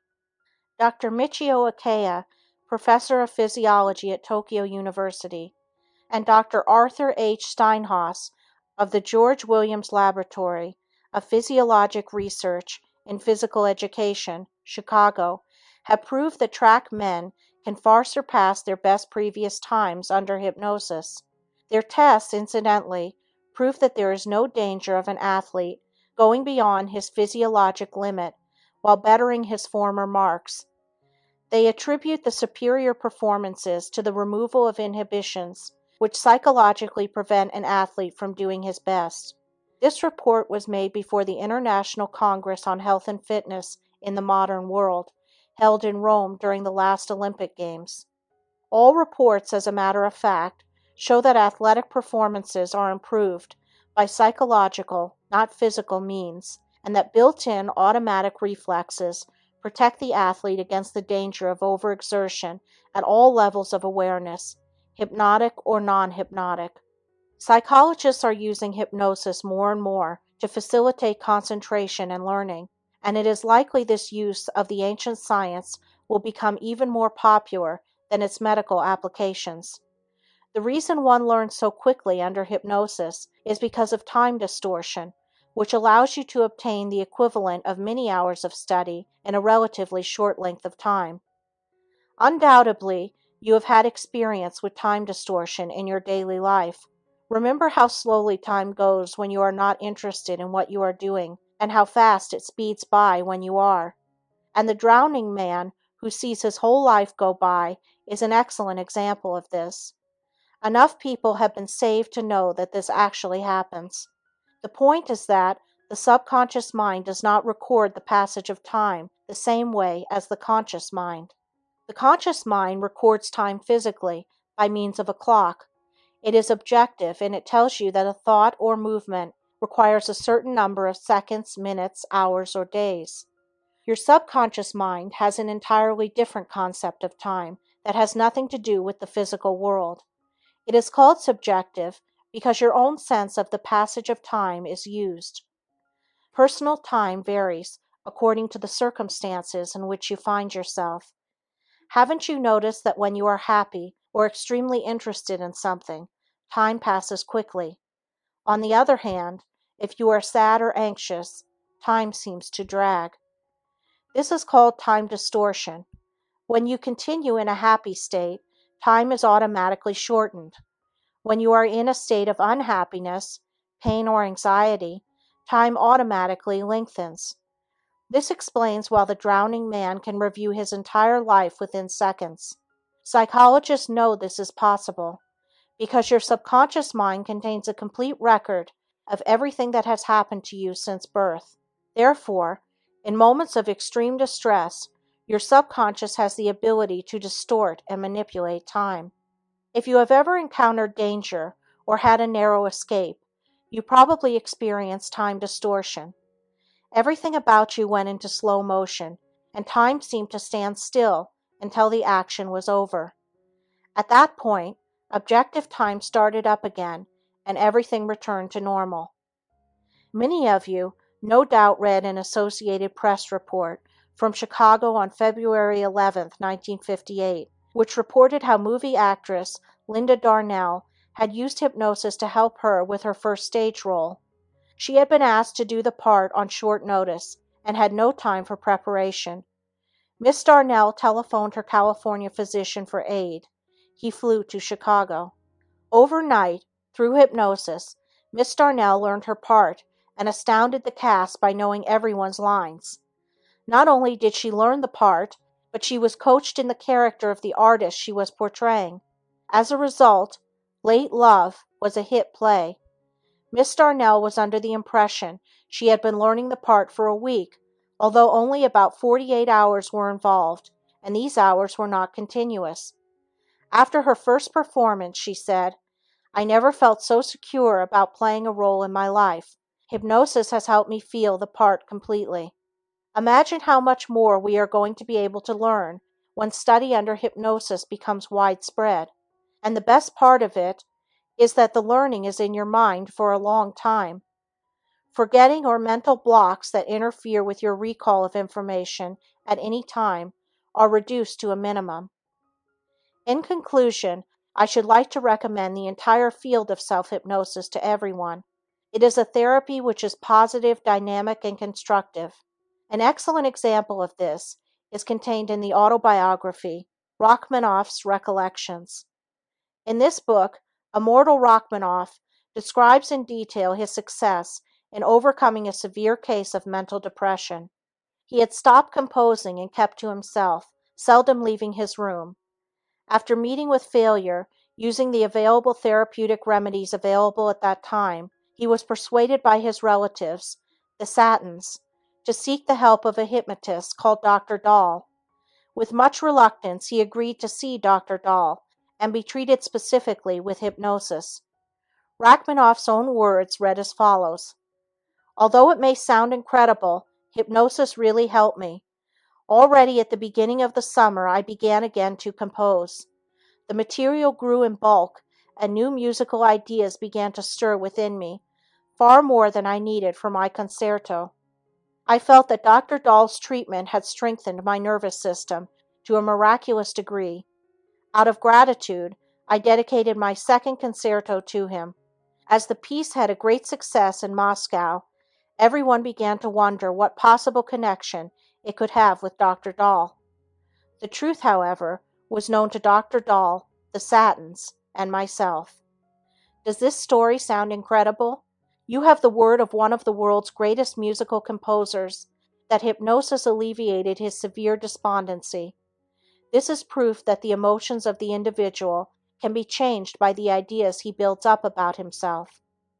Dr. Leland E. Hinsey, professor of psychiatry, Columbia University, writing in his book, The Person in the Body, W. W. Norton and Company, states, in some persons, the fear of disease is often the only damaging evidence of disease, yet it can be so strong as to disable the person in all his daily activities. The entire field of psychosomatic medicine, which deals with the interrelationship between body and mind, has as one of its basic tenets that suggestion not only can cause psychological personality disorders, but many physical disorders as well. It is therefore logical to conclude that the systematic use of positive mental attitudes in an organized, progressive self-improvement program can be a vital influence in helping you lead a healthier life, both emotionally and physically. Many people in need of help are at a loss as to where they can locate reputable hypnotherapists in their area. You may consult your family physician, county medical society, or mental hygiene society. The chairman of the psychology department at your nearest college or university would usually have this information. I maintain a file of over 4,000 doctors located all over the world who practice hypnosis and would be pleased to refer you to doctors located in your locality. The following national organizations maintain a specialized list: American Academy of Child Psychiatry, 335 South Franklin Street, Wilkes-Barre, Pennsylvania. American Academy of Psychoanalysis, 750 Park Avenue, New York 21, New York. American Group Psychotherapy Association, 2 East 103rd Street, New York 29, New York. American Psychiatric Association, 1700 18th Street, Northwest, Washington 9, D.C. American Psychological Association, 1333 16th Street, Northwest, Washington, D.C. American Speech and Hearing Association, 10801 Rockville Pike, Rockville, Maryland, 20852. National Association for Mental Health, 10 Columbus Circle, New York 19, New York. National Association for Retarded Children, Incorporated, 99 University Place, New York 3, New York. National Council on Alcoholism, Incorporated, 2 East 103rd Street, New York 29, New York. National Health Council, 1790 Broadway, New York 19, New York. National Institute of Mental Health, U.S. Public Health Service, Bethesda 14, Maryland. Veterans Administration, Psychiatry and Neurology Service, Department of Medicine. End of A Practical Guide to Self-Hypnosis by Melvin Powers.